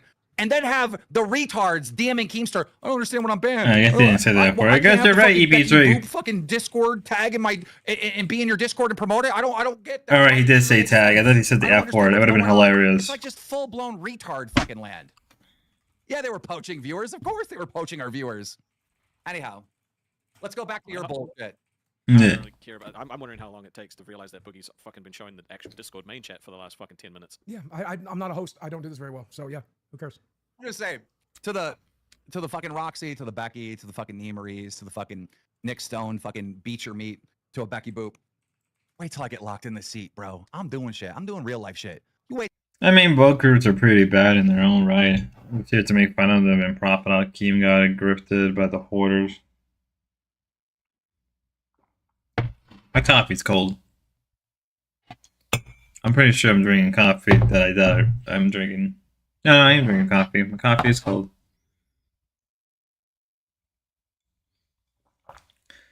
Let's take a moment before we continue forward. Now, I've made a lot of videos about the BBU, the LCU, the BBW, and all that fun stuff, right? And at the end of the day, one thing I learned is that don't be moral about everything. Just make fun of them. Just profit off of them. In a way, maybe it's fucked up to say this. Maybe some people will agree with me. I prefer if they keep making content. I prefer if their views are high. I prefer if they get more money because they show more and more of a locale they are. And if that makes me fuck in the head for asking for that much, then hey, it is what it is, they say. It is what it is. It is what it is.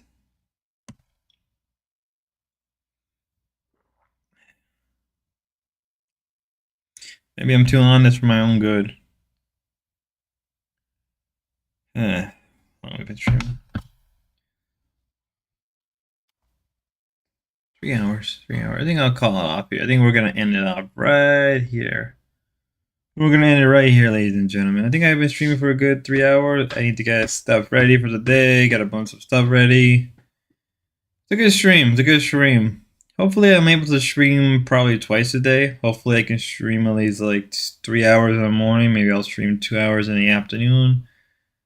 I think that's going to be sort of the end goal. Maybe I'll do a third stream where I'm doing like one of those YouTube short streams. Maybe I'll do that for like an hour or two. At some point today maybe I'll do a little short stream around like the middle of the day. See if people like that or not. See things how play out. Yeah. Till then, I hope everybody have a good morning. Hope you have a good Friday. And to all the men in my audience, take care of yourself.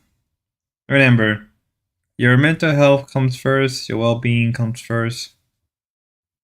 Till next time, God bless. With that being said, cue the outro.